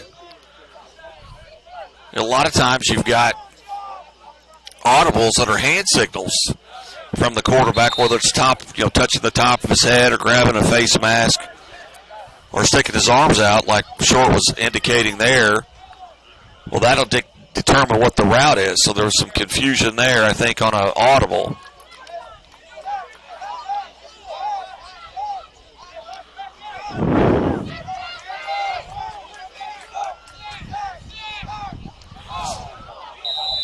And that's a very difficult pass to catch at that distance. That's especially as hard as he throws that ball. That's a tough one. So they got a 3rd and 5 now coming up. Was Loveday, and you were at the game in St. Louis, and was Loveday the quarterback there? I don't believe he was up there. They ran the ball a lot in St. Louis, though. There wasn't a lot of passing up there. Well, if you're going to beat Queen City, you've got to be able to score a lot of points. That was a well-thrown ball and a pass interference there. We got a flag, so we're going to have some interference probably on that. That was a well-thrown football. I'm surprised he didn't catch that. He had that in his hand. That was a good effort for trying to catch that ball.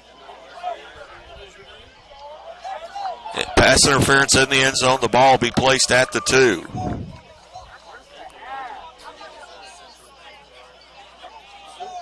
That was a very well-placed football on his part. And I've said it all evening. This kid throws the ball well. I talked with him, and he went straight from Belleville to playing over in Illinois there for football for a while. Says on the sheet, Milliken. Yep. And then he got out for about I think less than a year, and he just kind of seen a tryout and took it. 1st and goal from the 2. Maybe a jump, offsides there. Pass is, I think, intercepted and caught from behind is Queen City, and we may have a flag. Let's see if we got a flag. They may have blown that dead. I mean, they stopped like it was a flag, but then he just kind of picked it off and ran with it. I'm not sure what happened there on that. It looked like Leadlove thought the play was over, and he's trying to get close enough where he can hear what's being said. Because the offensive I thought somebody jumped. Yeah, the offensive line stopped completely, and he threw it. And that's what happened. So that play did not occur. So finally a break for Gateway. I mean, both sides were kind of confused. They're just standing there at the moment. And heck, I was confused. I was watching through a screen here on the camera and trying to figure out what was going on. And it almost looked like Loveday tried to give the ball to the referee. Just flip it to him because he thought the play was over. Yeah, and the defender just took it from the referee to go running. So as you said, a good break for Gateway there, especially where they're at near the end zone. Handoff in the backfield, running to the right side, and he's not going to pick up anything. In fact, lose a yard. Don't know what the clock situation is. It's got to be under a minute now. We've had several plays. The back judge is keeping time. And he's indicated to the referee what the time is. Not sure if he got out of bounds over there. I'm a mite confused as to what's happening. Loveday in the backfield, single back in the backfield. Changing up the play. Or he's not changing the play. The referee's still talking to the coach. Now he's going to go talk to the other coach.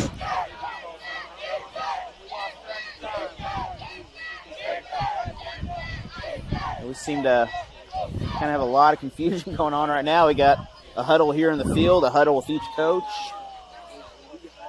The only official not talking to coaches is out here on the other sideline.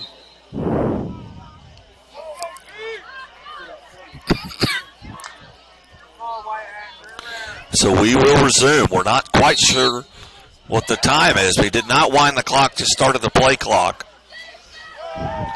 Throws a 9 route. It's going to be deep in the end zone, but That's going to be pass interference again. Yeah. You definitely have to wait for the ball to get there before you get up and knock him out on that play. And I don't know if that could be that. I mean, that was almost uncatchable. Yeah, maybe not uncatchable, but he wasn't going to stay in the end zone if he catches it.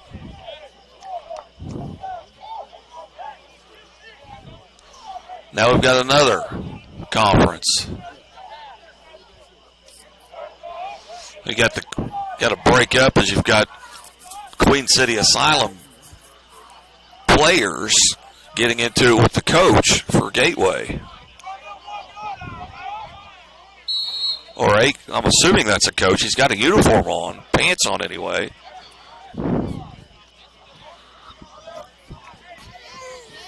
Looks like we are, well, the yard marker says first down still, so I don't. Yeah, the pass interference makes it first down. And they're still. Now that would move it to the 1 yard line, though, wouldn't it? Or 2 yard line, half the distance? Yeah, it's at the 2. It's at the extra point line right now, so that'd be about the 2.5. And our marker guy has moved himself back behind the ball there.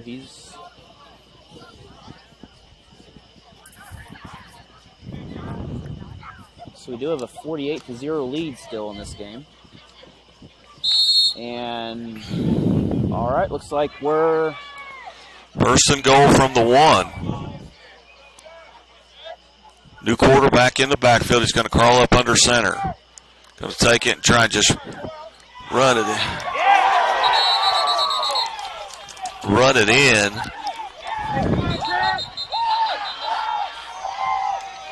Ball is picked up, but the play's been blown dead.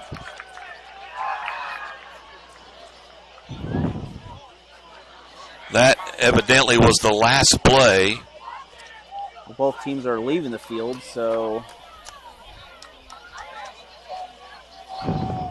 once again the Jackets coach is out there. They may not come back out after half. I mean, like someone just said in the stands, they called a 2-minute warning 30 minutes ago. 48-0. But that was a first down, so it's either the end of the first half so we're good. Or it's second down and goal. So we'll be back in about 10 minutes after the half here for some more football.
Was that a personal foul both ways or just one? Well, I didn't see that.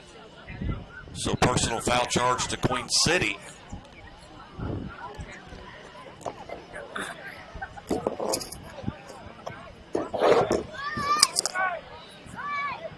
And I don't understand. There's no assessment. The ball are kicking off from where they always say there's got to be some way to adjudicate that where there's some penalty, I would think. If you get an unsportsmanlike or unnecessary roughness or call like that, but there's no penalty. Well, I mean, with yardage assigned. Not sure how that works.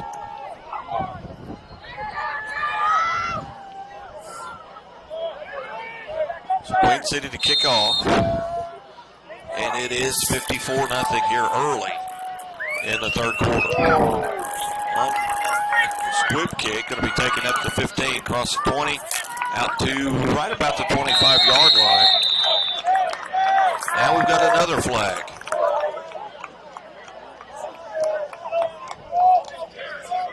Nope. Yes, my apologies. There is not a flag on the play. So it'll be first down and 10. Gateway trailing 54-0.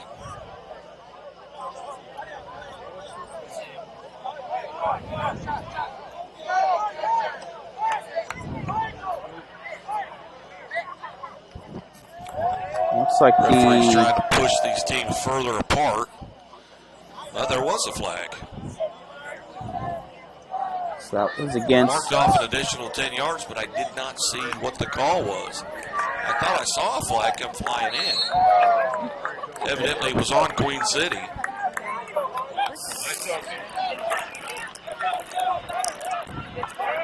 Stormy Davis tells me it probably is the assessment of the penalty from the previous play. Handoff in the backfield. Kind of runs right into offensive lineman. And then a defensive lineman is forced out of bounds. He's going to lose about 2 on the play.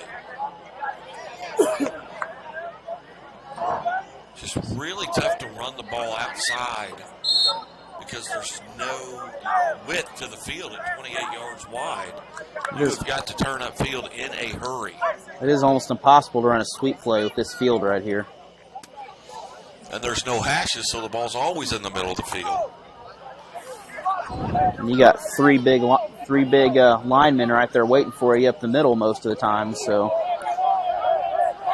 it is not a runner's game sometimes. Speaking of not runner's game, was able to get free. We have kind of a broken play there in the backfield. Lovelady able to make something positive out of it. He's going to pick up almost 5 on the play. Going to bring up third down and about 6. Did a great job of not being brought down by the 4 or 5 people that were able to get their hands on him. Lovelady's is a big kid, 6'5", 215 pounds. He has been rather careless with the football. He's fumbled twice and nearly fumbled that time.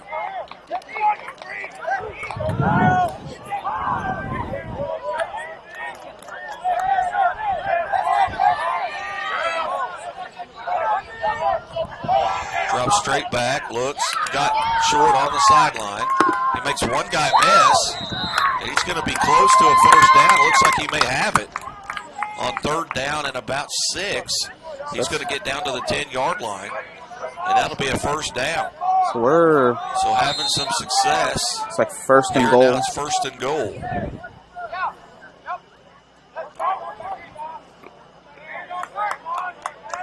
Of course, we are about 20 foot deep in the hole right now, and it's going to take a lot of shoveling to fill in that hole at the moment. 56 points.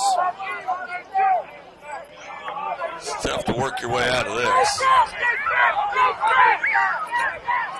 Snap to Lovelady, handoff in the backfield. He's going to be hit and dropped immediately for no gain.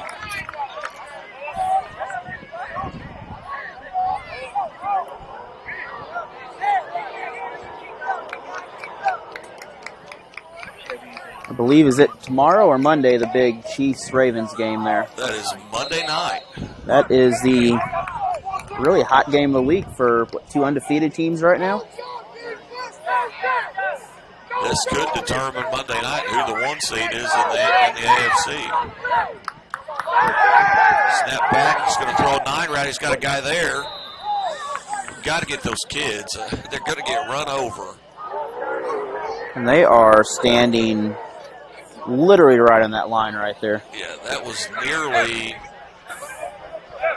They're still standing right on that line right there.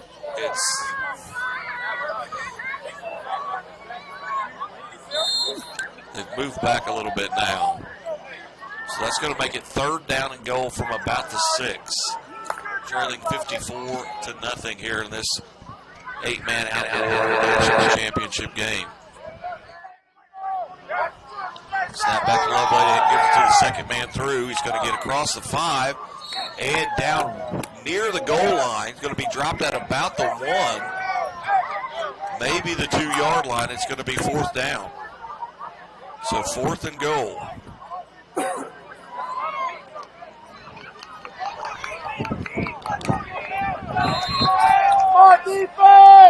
Just for all intents and purposes, you feel like they got to punch it in.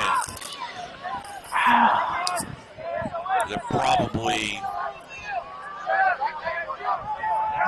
Looks like it's going to be a handoff, and...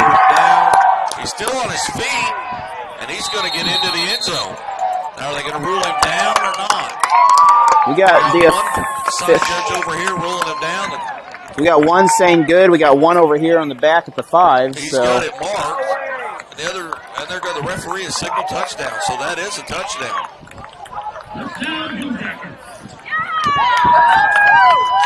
So Gateway will get on the board tonight with at least 6 points here. 54-6 now. Yeah.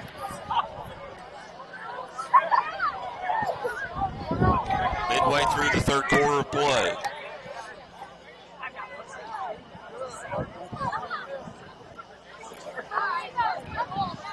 They will line up and go for 2.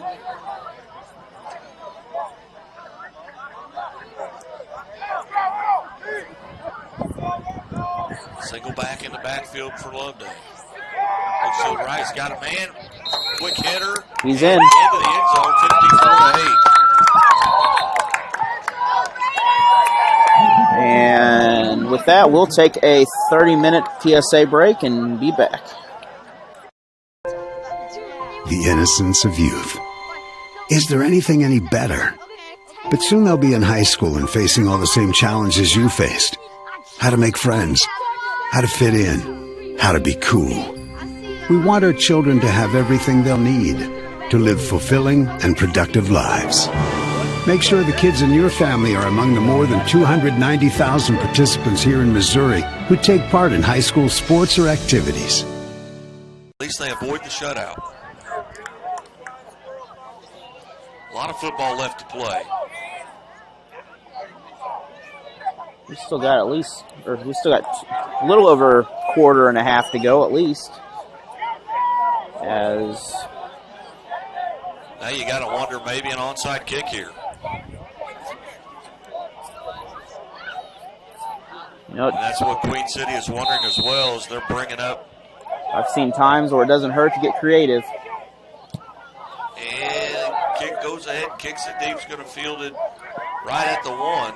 Going to bring it out across the 10. He's going to be taken down short.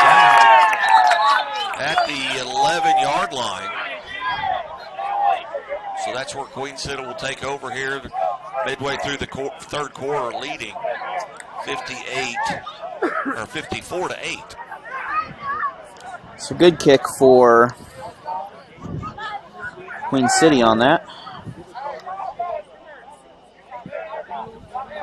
Or on Gateway.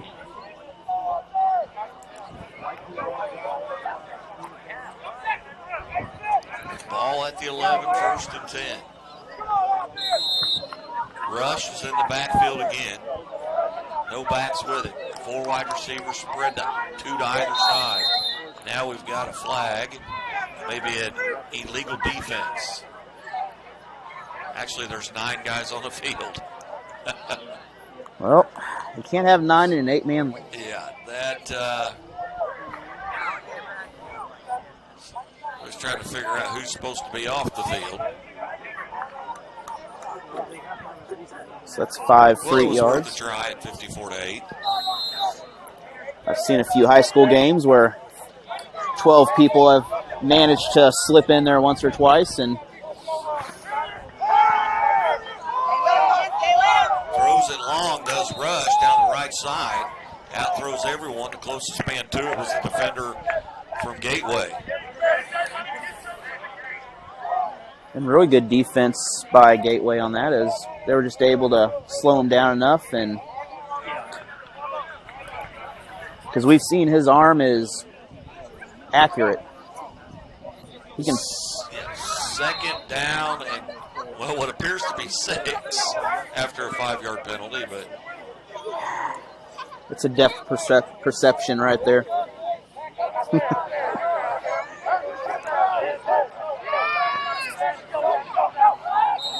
Ooh, we're gonna have a defensive offsides, I believe, on that. draw one. Now, this should be a first down, but when they mark this off, it's 1, 2, 3, 4, 5. How do you have 2 5-yard penalties? And we have It'd still be second down and 2. 2 yards to go. That, I've seen it all.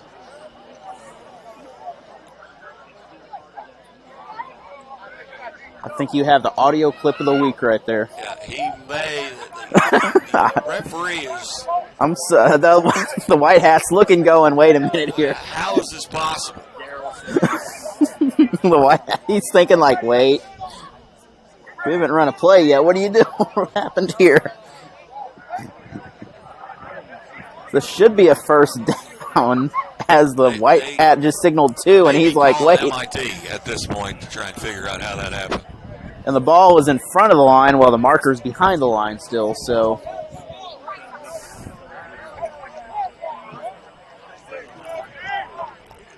It is first down. They do figure it out. They move the ball up. So it is 1st and 10. I was about to make a phone call to a tire alignment shop there to straighten everything out a little bit.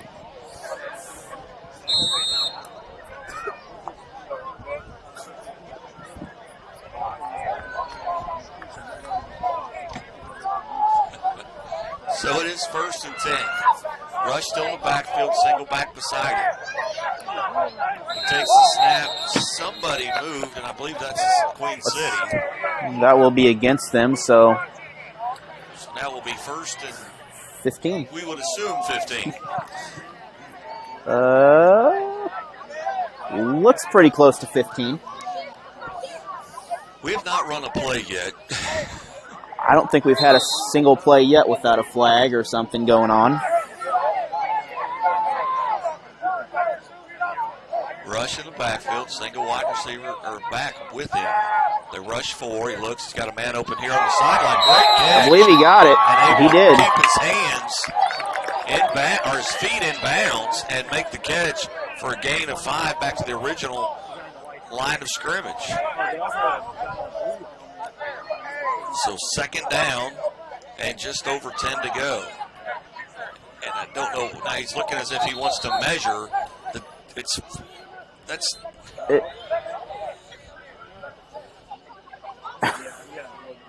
think we got a miss. He assumed that was the end of the yard marker. That's why he was looking. Going to run the option. And he keeps it, does Rush, and he's going to be met at the line of scrimmage and brought down.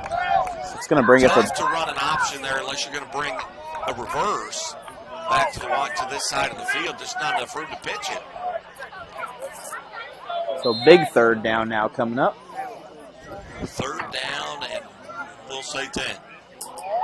Looks like 10-ish.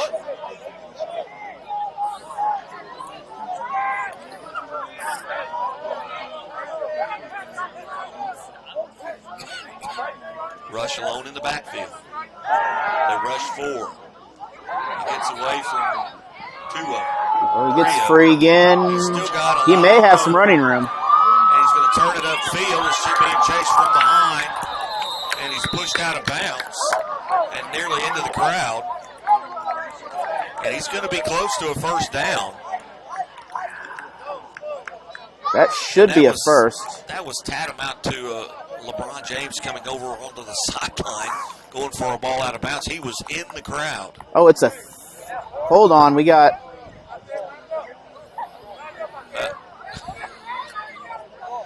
The chain crew and then the referee have an unusual relationship at this point.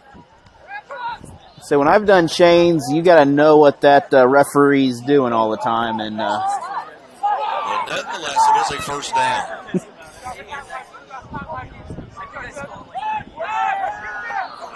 That was well read. Rush faked it in the backfield and tried to throw a little screen out to this side. And two defenders read that play well and came up and made the tackle for a loss of one.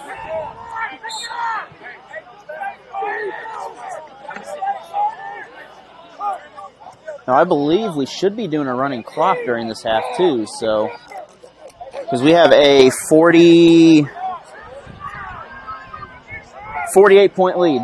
Sorry, my math was about as good as on the field right now. 56 to 8. 50. You have 54? I've got 54. Rush creates some time, throws it as the intended receiver tipped it, and the guy behind him almost comes up in the end zone with it. Two guys on the same side of the field. Of course, Rush was rolling this way. It'd been hard going to his left to throw it to the other side of the field, but he's just able to create so much time in the backfield.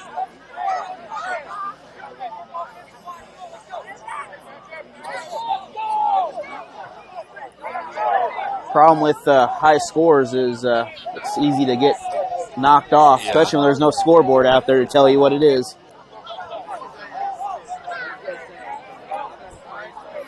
$54 to 8 is what I have. Rush alone in the backfield. Looks over the defense. Gonna roll his right. He's got a lot of room. He's gonna turn upfield. Makes one guy miss. Makes another guy miss. Makes another guy miss. And he's gonna get down inside the 5 before he goes out of bounds. That's enough for a first down. Gonna mark it at about the 4. He's bringing back some shades of Hillcrest back in the day there. And but timeout. Timeout, Queen City. So we'll step away and take a timeout as well. There's a lot of fear in coming back to school. I wasn't sure if I could do it. I'm a 40-year-old man that walked in there to get his high school diploma. It was very hard for me, but the teachers, the counselors, they help you. One of the teachers was Miss Araceli. Miss Araceli, she gave me direction. Every single time I had a question, she'll put down whatever she's doing and she'll come over and she'll sit there with you until you get it. Thank you, Ms. Araceli. I know you make a difference in people's lives because of the person and teacher you are. I wanted to be here because I wanted to thank you for helping me get a beautiful gift. 50% of getting your high school diploma is walking through those doors. The other 50% is doing the work. Getting your high school diploma, it is a life-changing experience. It really is.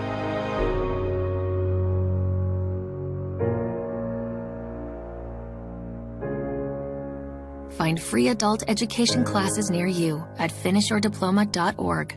We are back live here at CY Sports Complex in Nixon, Missouri for tonight's 8-man outdoor national championship game.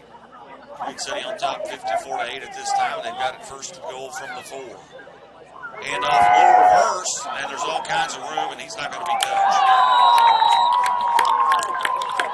Not going to be touched. He gets into the end zone, and that was number 81. so that makes it 60 to 8 now. That makes it 60 to 8. 60 to 8. Yep. I don't know if on the carry, and that is Ren Rodriguez. I don't know if Gateway even seen the reverse back there. It just kind of stunned the one side, and Really a beautiful setup the way they did that. But I think that's where you can have a lot of success, because then you've created a wide side of the field, because you brought the ball outside the middle of the field over here. Now you've got a lot of running room on the other side of the field, where if you just run a pitch out here, you've only got 14 yards. Yep. There's been a few times I've seen teams do that, plus add a third reverse to it, and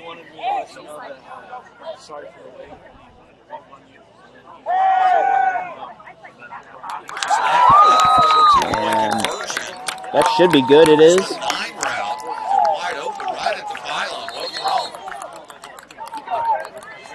We got a little extracurricular stuff still going on out there, but 62-8. Here's your score right now. And we've still got things going on. so we are. That extended it to 62-8 here as. Well, you're going to see that this game gets more and more out of hand. Folks are going to get frustrated because I'm sure there's a lot of jabbering going on out there.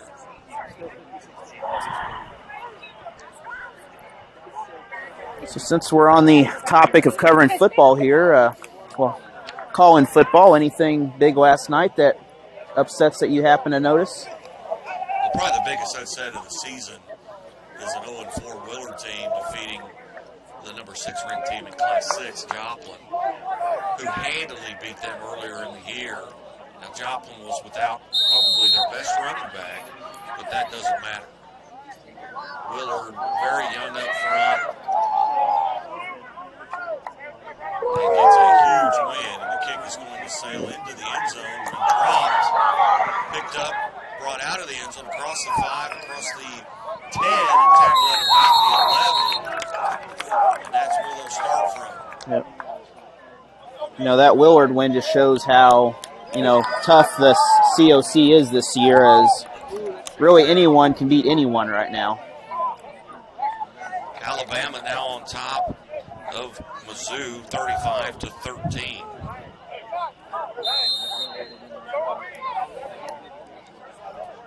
Checking on Missouri State here is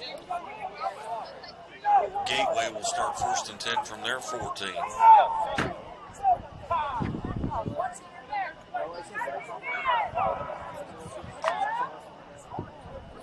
Cannot find a score here. It is at half. It's 17-7 Missouri State on top of UCA. Some good news coming out of there. 62-8. Little quick hitter there in the middle, and it's going to be caught for a gain of about 4. Immediately tackled, but a nice pickup, gain of 5. They're going to give him 5 out to about the 20. It's always a good little short gain right there. One of the few times in the middle of the field that the ball hasn't been batted by a defensive lineman. I was about to or hit the helmet of an offensive. About every time they just throw a hand up or just right off the helmet. Back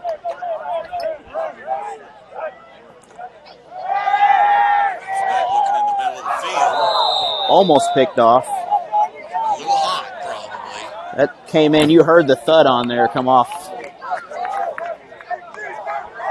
Still didn't have the quadruple bounce like that other one had there. Reminds me of the old Michael Jordan commercials back in the day, the trick shot. So tough in the middle of the field, especially a small field like this. Those are passes you've got to catch with your hands. If you're running parallel to the quarterback, you've got to be able to catch that in your hands. And guys a lot of times get those alligator arms because they know they're going to get hit because they're going over the middle. It's hard to observe the ball when you get your hands locked up like that. A quick hitter, bubble screen out here. Going to be short of the first down.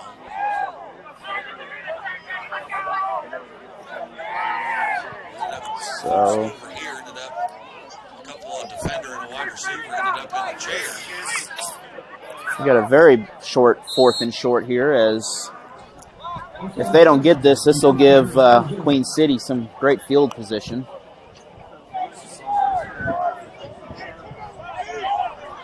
Looks like the Stormy's ordering some food over here. Draw play right up the middle, trying to get to He the is. It's going to be very close. Line judge on the other opposite side of the field is signaling first down. I think the ball made it. It made it because it's. Yeah, that is a first down. It's got to be close, and it should make it. Yeah, it is a first. Good effort to extend that ball out when he was being tackled there. So the first fourth down conversion for Gateway on the evening.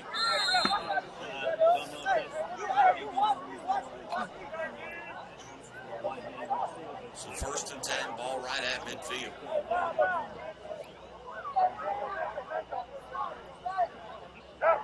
So another pass downfield. Another well-thrown ball. You know, good placement. Yeah, good. Just unable to hang on to it.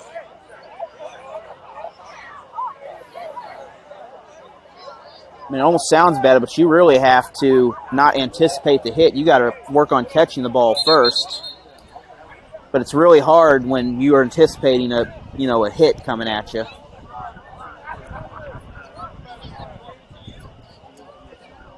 To 8. We've got kids on the field, and the referee's got to go back, try to get them to go off the sideline. Now we got two kids on the field. Well, they're a little further back.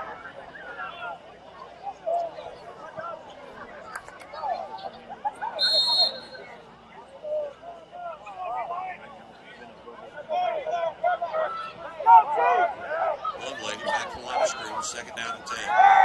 Goes to the middle of the infield, trying to set up the screen, gets it set up. Stays on his feet after one hit, still on his feet. Switches hands with the football, helmets on the ground. He's still going to get the first down as we got a... He's going to get the first. Two helmets on the field. Once again, good placement by Ledlove there to, I mean, he just throws lasers, though, out there. Kind of see him setting up the screen there.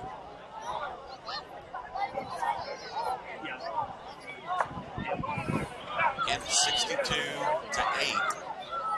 Here, nearing the end of the third quarter. Comes straight back, looks over the middle again. That may be intercepted here. But they're going to rule it down as it goes through his arms and goes into the ground. Nice attempt there. That's Nicholas Burns. We've seen carry the football a couple times now offensively. That's something the Asylum has done is really focus on the tipping the ball, getting their hands up, and just trying to get that interception.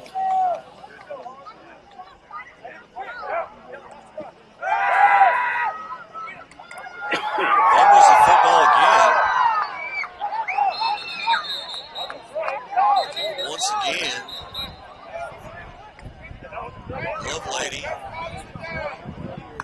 They're going to rule this an incomplete pass, I believe.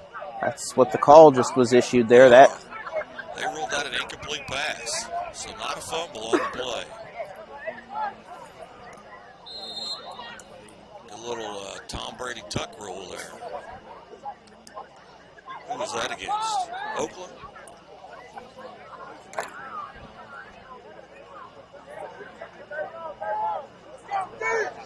So third down and 10. Ball is at the 13-yard line. They need to get inside the 4, nearly to the 3. Drops straight back. Puts a little air on it. A great catch. He got the catch. I don't know if it was in. It was in. Touchdown. Beautiful catch. And the official had to do a little backhanded behind the back catch of his own right there. So. Nice work by the officials on this side as the line judge was signaling to the back judge that he did get his feet down.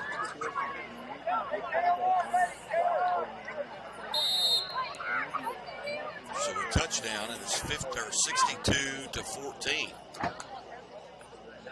Now, the Jackets really have a good future to work on, next year with this quarterback and just the accuracy that if they can key into that, repeatedly, they're going to have a good season next year again. Handoff straight up the middle, and he's going to get into the end zone, and the two-point conversion is successful. So 62-16 now. Here's your score late here in the third quarter, and we've still got some extracurricular things going on. We got a flag now thrown. So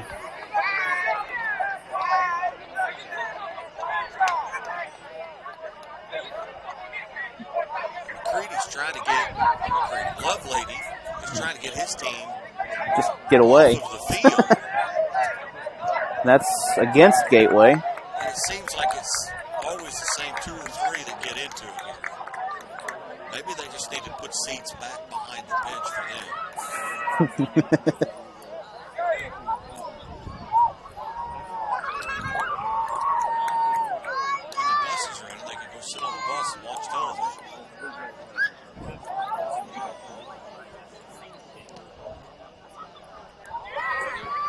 Now, something also going on here, they have the youth football that plays every weekend here, which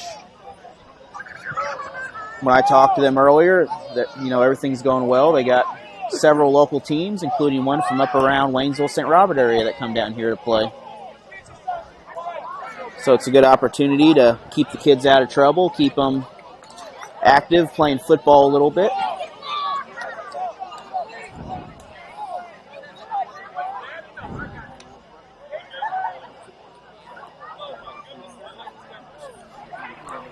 Maybe an onside kick attempt here. And no. Going to kick it as deep. It's going to be caught. Nope.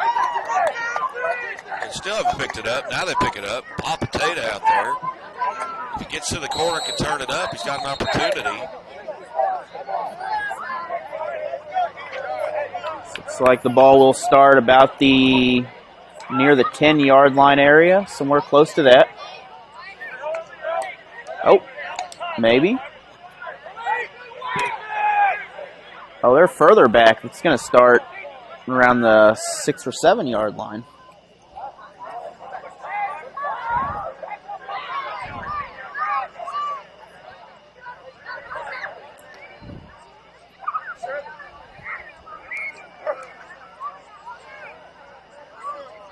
And at one point, penalty, and it's a big one, 10-yard penalty.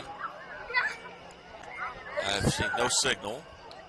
That must be from the last penalty to assess the yardage. You are correct, and I have forgotten that already. That happened once before. Got 4 backs in the backfield. Little option to the right.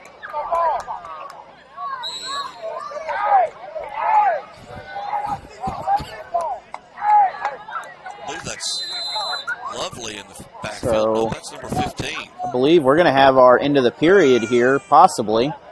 Nope. It is 62-16 right now. 62-16 is your score. Nope. Maybe we don't have the end of the quarter. Nope, we do have the end of the quarter, so we are going to take a break, and we'll be back after this 30-second PSA.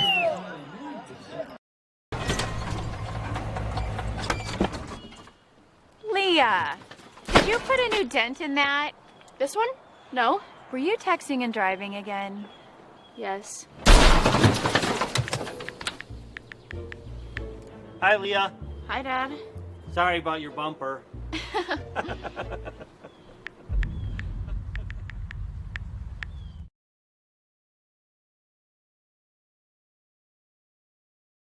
It's 17-7 in the third.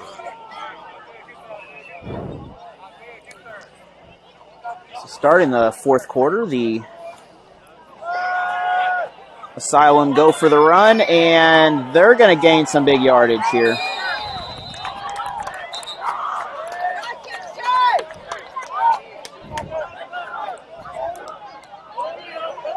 And that's going to be an unquestionable first down, as that's something they've really been pretty decent at this game, just that getting open, that short yardage, and breaking it a 5-yard run to a 12, 15-yard run. Well, they've got this kind of weird formation where it's almost like the wishbone in the backfield and the quarterback in the pistol. We've gone to it here again. They've kind of got. He goes. He's got blockers, and he's going to take it again and turn upfield. And he's still on his feet. Almost fumbled the football, but he hangs on to it. He's going to pick up about 8. It's kind of like a goal line formation almost that they're running there to add a blocker to go either direction. Well, get Rush some time off the field. At this point, being the last game, there's no need in.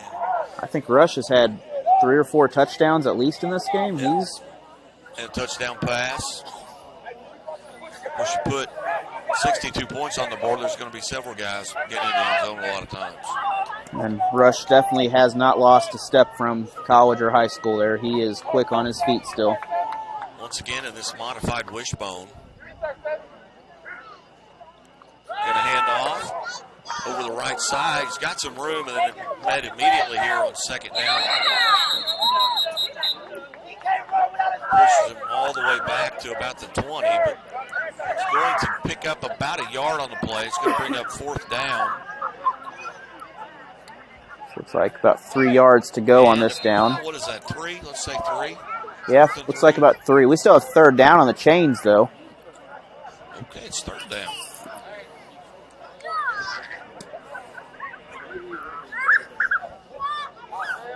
They've been in sync the whole game, so we're good.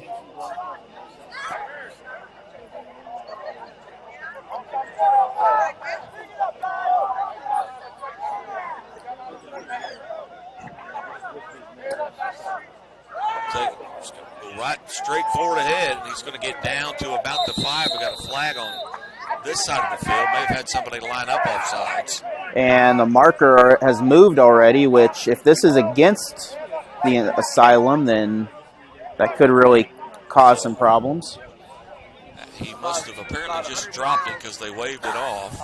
So that'll be 1st down and goal from the 6. Why do you think we got it? Already leading 62-16.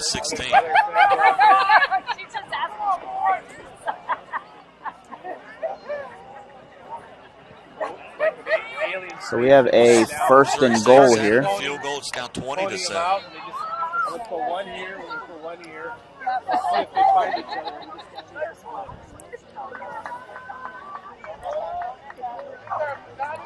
Lovely under center, backs in the eye, hands it off to the second man through.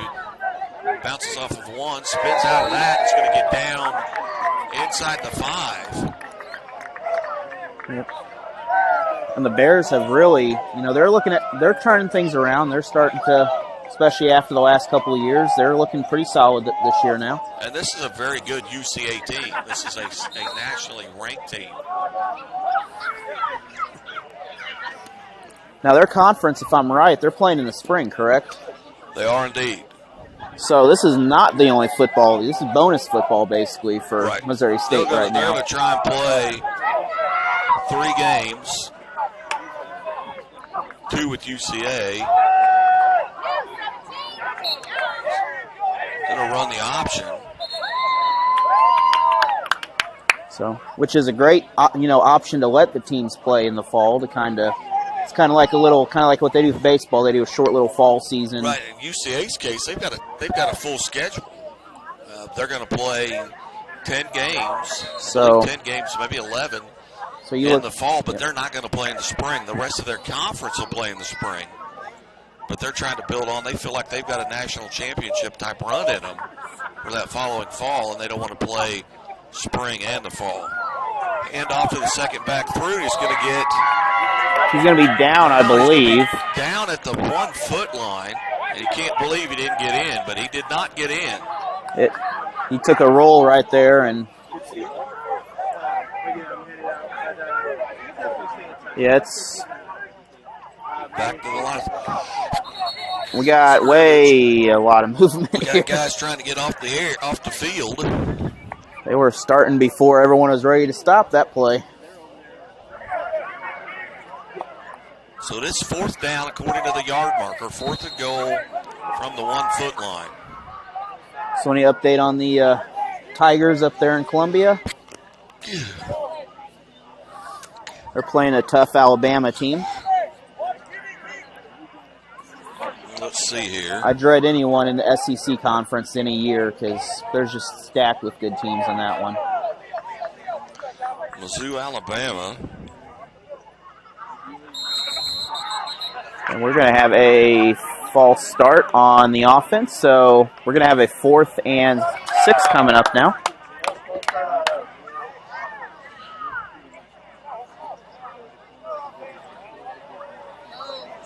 Hmm.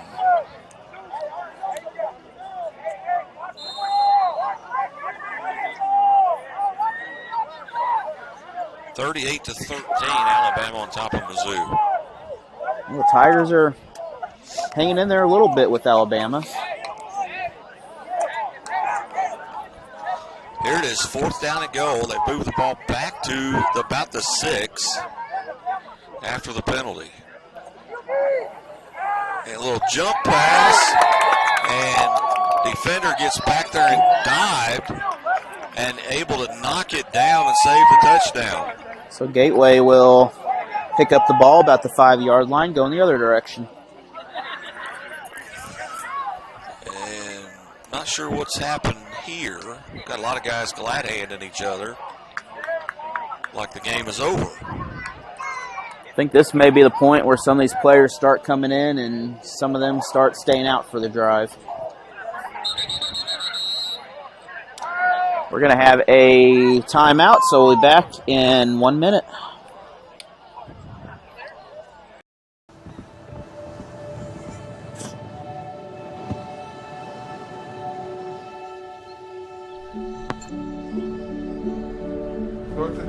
I don't remember how it started.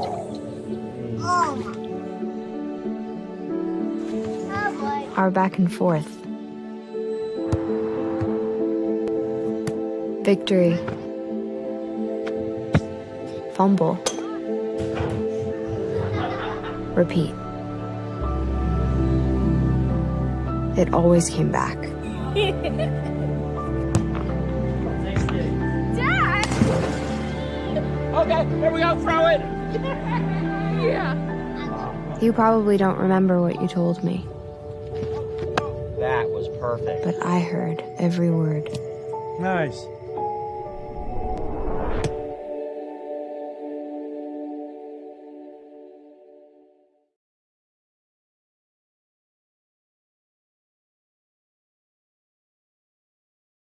Yeah, you're right. I don't. We are back here, and we just realized that they never switched sides at the quarter.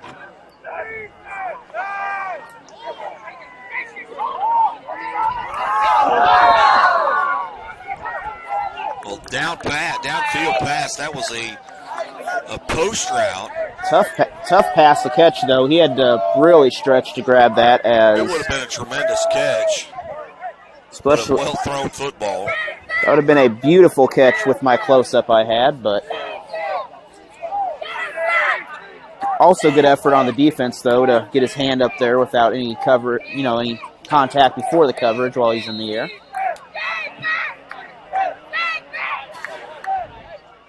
So what's your take with some of this college football, some playing spring, some playing in the fall? Is there really a way to determine a national champion this year if you don't have, say, California? I think at this point with the Pac-12 and the Big Ten reversing their decision and playing now decide they're going to play in the fall, then I think you can have a legitimate national champion. But if you eliminate, the Big Ten, which would be Ohio State, Michigan, well, Michigan's not going to do anything. But So how do you consider a team, though, that's played 4 games or 5 compared to someone, say, that's played a full 10-game schedule or something like that? well, then you're going to be up to the voters. Because they may have played, 4 easier teams, and then while the other one has played an SEC schedule of everyone that's super tough. I mean, Yeah.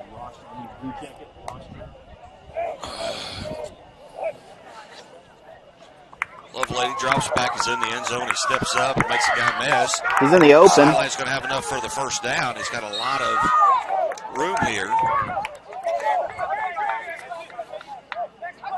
but I mean, I think the good thing is, even with the spring season, a lot of these kids are going to be able to get, especially seniors graduating, wanting to play at the next level, or, you know, even just finish out the year, they'll have at least some time to play. Well, kids that are maybe going to play at the next level are not going to play in the spring because their agents are going to say, no, you can't afford to be injured in the spring right before the NFL draft. Yeah. So you're going to see a lot of those guys opt out, and a lot of them would have, and maybe some still will opt out. There's some of them that, especially Division II, where they're football, then they run track in the spring, you know, relays and things of that nature. I can't imagine what it's going to be like next spring, early March at Missouri State, where you've got women's basketball, men's football, baseball, and soccer all going on.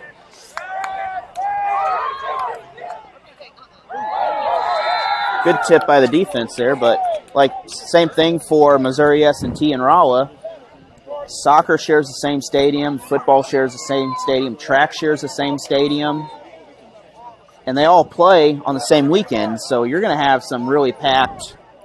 You may have a football game, you may have a soccer game at 10 in the morning and a football game at 5, 6 o'clock at night, and a track meet the very next day. Yeah, can you imagine how much fun that's going to be for a fan? Now, normally they play Sunday soccer in the GLVC, which that'll help the schedule a little, but you're going to have, you know, a lot of sports and a lot of games going on in each weekend. Well, this is the Missouri Valley Conference. Can you imagine going to a baseball game in the morning, a football game in the afternoon, and a men's basketball game that night, all on campus? That may be grounding. Yep. Looking for a receiver there, and he's got one in the area, but he didn't turn around. Lovelady's trying to backpedal for his life. Yep. Of course, for someone covering sports, that'd be a dream right there to be able to spend one day and get 3 or 4 sports covered in one, you know. Yeah, if you're taking pictures, if you're writing stories, you're not going to be able to do it. Oh, you're going to be spending some late night hours trying to get those stats down because you're going to have 4 pages of paperwork to look at. 4th and 10 here for the Bluejackets. Now these teams will return in the springtime for their spring season. Another case, you cannot let that ball get into your pads. You got to use your hands to catch that football. So that should be a turnover going the other way now.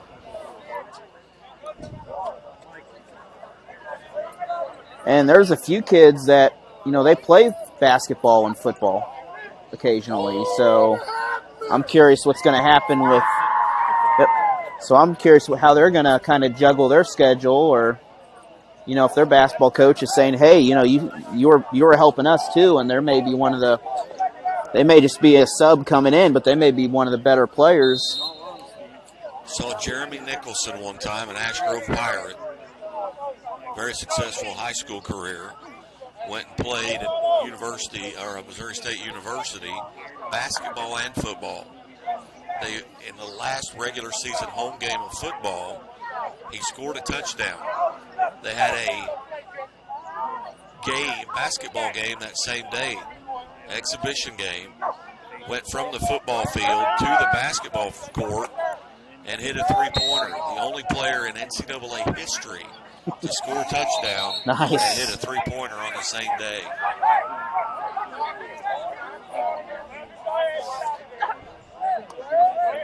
Nice. We're having a little bit of extracurricular talking out there. It's under 4 minutes to go in this ball game. Now for high school is another situation too. You got some good track athletes now that are going to have to decide, you know, if their school's still doing track in the spring and they're also doing football. Are you going to... You may see guys and ladies double up. You've seen that in the past with women's soccer and track and field. I can remember Nixa on the track and field side had a lot of success because they would schedule their track meets opposite their soccer games. So the ladies would run both. They'd run a track meet, then they'd play soccer. Now coming from Dixon, we have, you know, you could do multiple sports. So we had a kid that played soccer, played golf, and ran track all in the same season. Handoff right up up the middle for Queen City. Yep. Going to pick up maybe 2 yards. It's going to bring up a 3rd down and about 6. But he was all state and a state qualifier and everything. So, you know, some people enjoy doing that. They enjoy, you know, just staying busy, competing in different things. You see it sometimes with golf and baseball in the spring on the boys' side as well. So you see guys that play golf, and then they'll go out and play for their baseball team. Golf is a sport that I enjoy, but it's not a sport that enjoys me score-wise.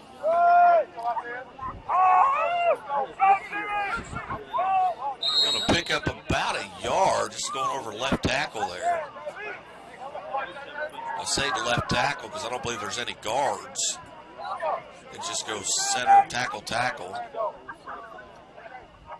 So we need to see guys help each other up, put arms around each other now, so maybe the hostilities are waning. Everything's kind of settled in. And you've got some of the guys sitting back there on the benches. We need to work on a schedule to go to have a little golf game once in a while there. 4th down and 5. Back in the eye. That's going to be against the Jackets on the... Who's this going to be on? Looked like the defense jumped on my end right there.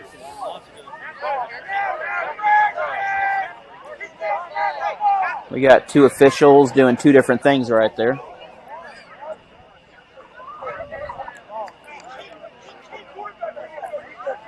So that is against the... Yep, it is against the defense. That's going to be 1st and 10. Right at the 10-yard line, so they'll... Come on, chain gang. Yep. Now you be a 1st down. Yep. You gotta. Chain gang still a little. Let's go. There we go. Move it down. Oh, still not calibrated yet. I think it's going to be 1st and The players are like, "Come on." Well, I think the ball is touching. The nose of the ball is touching the 10. So to get a 1st down, they're going to have to score a touchdown.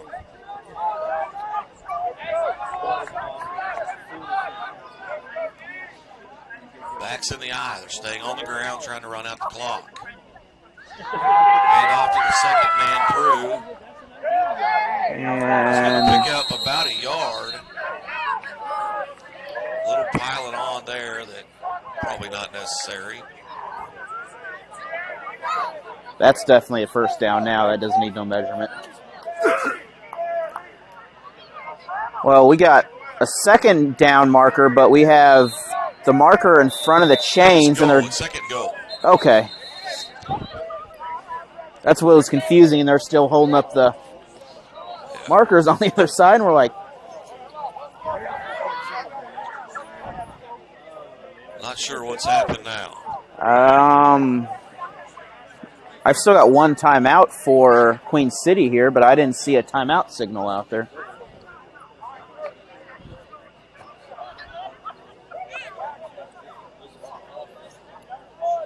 So it'll be 2nd and goal when we return. I'm not sure what the time situation is with regards to time left in the game.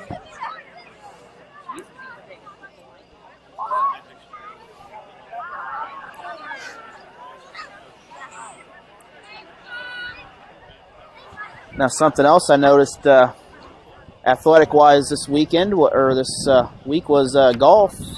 Glendale upset Catholic the other day, and girls golf? In girls golf, Glendale beat Catholic. I believe it was, I forgot which tournament it was, but it was a pretty good tournament. I think it was SBU or something like that. But wow, I did not see that. That is a surprise. If anyone follows golf, they'll realize that's a pretty good upset right there. That's probably bigger than Willard beating Joplin in football. Low snap. Confusion in the back. I think everybody in the backfield touched the football. Let's say we had a lot of contact and no one really sure who to get the ball. He's going to lose a couple of yards on the play. It's going to bring up 3rd down and goal from about the 9. A little bit of a nip in the air now.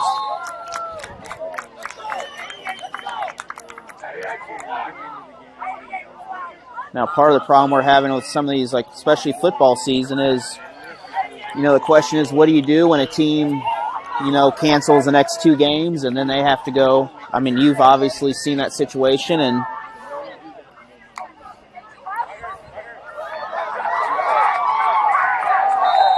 third down and goal, and they kick it over to the left side there. Yep.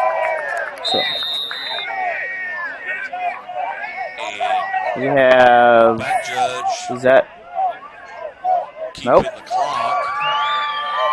That's about I think that is it. So with a final of 60. Final score 62-16, Queen City, and they win the national championship of 8-man outdoor football. 16. So 62-16 here for the final. And we will see you back here in the springtime for some more Gateway Blue Jackets and Queen City football, along with possibly more games down the road. Have a good night. Drive home safe if you're somewhere, and don't forget to get a designated driver.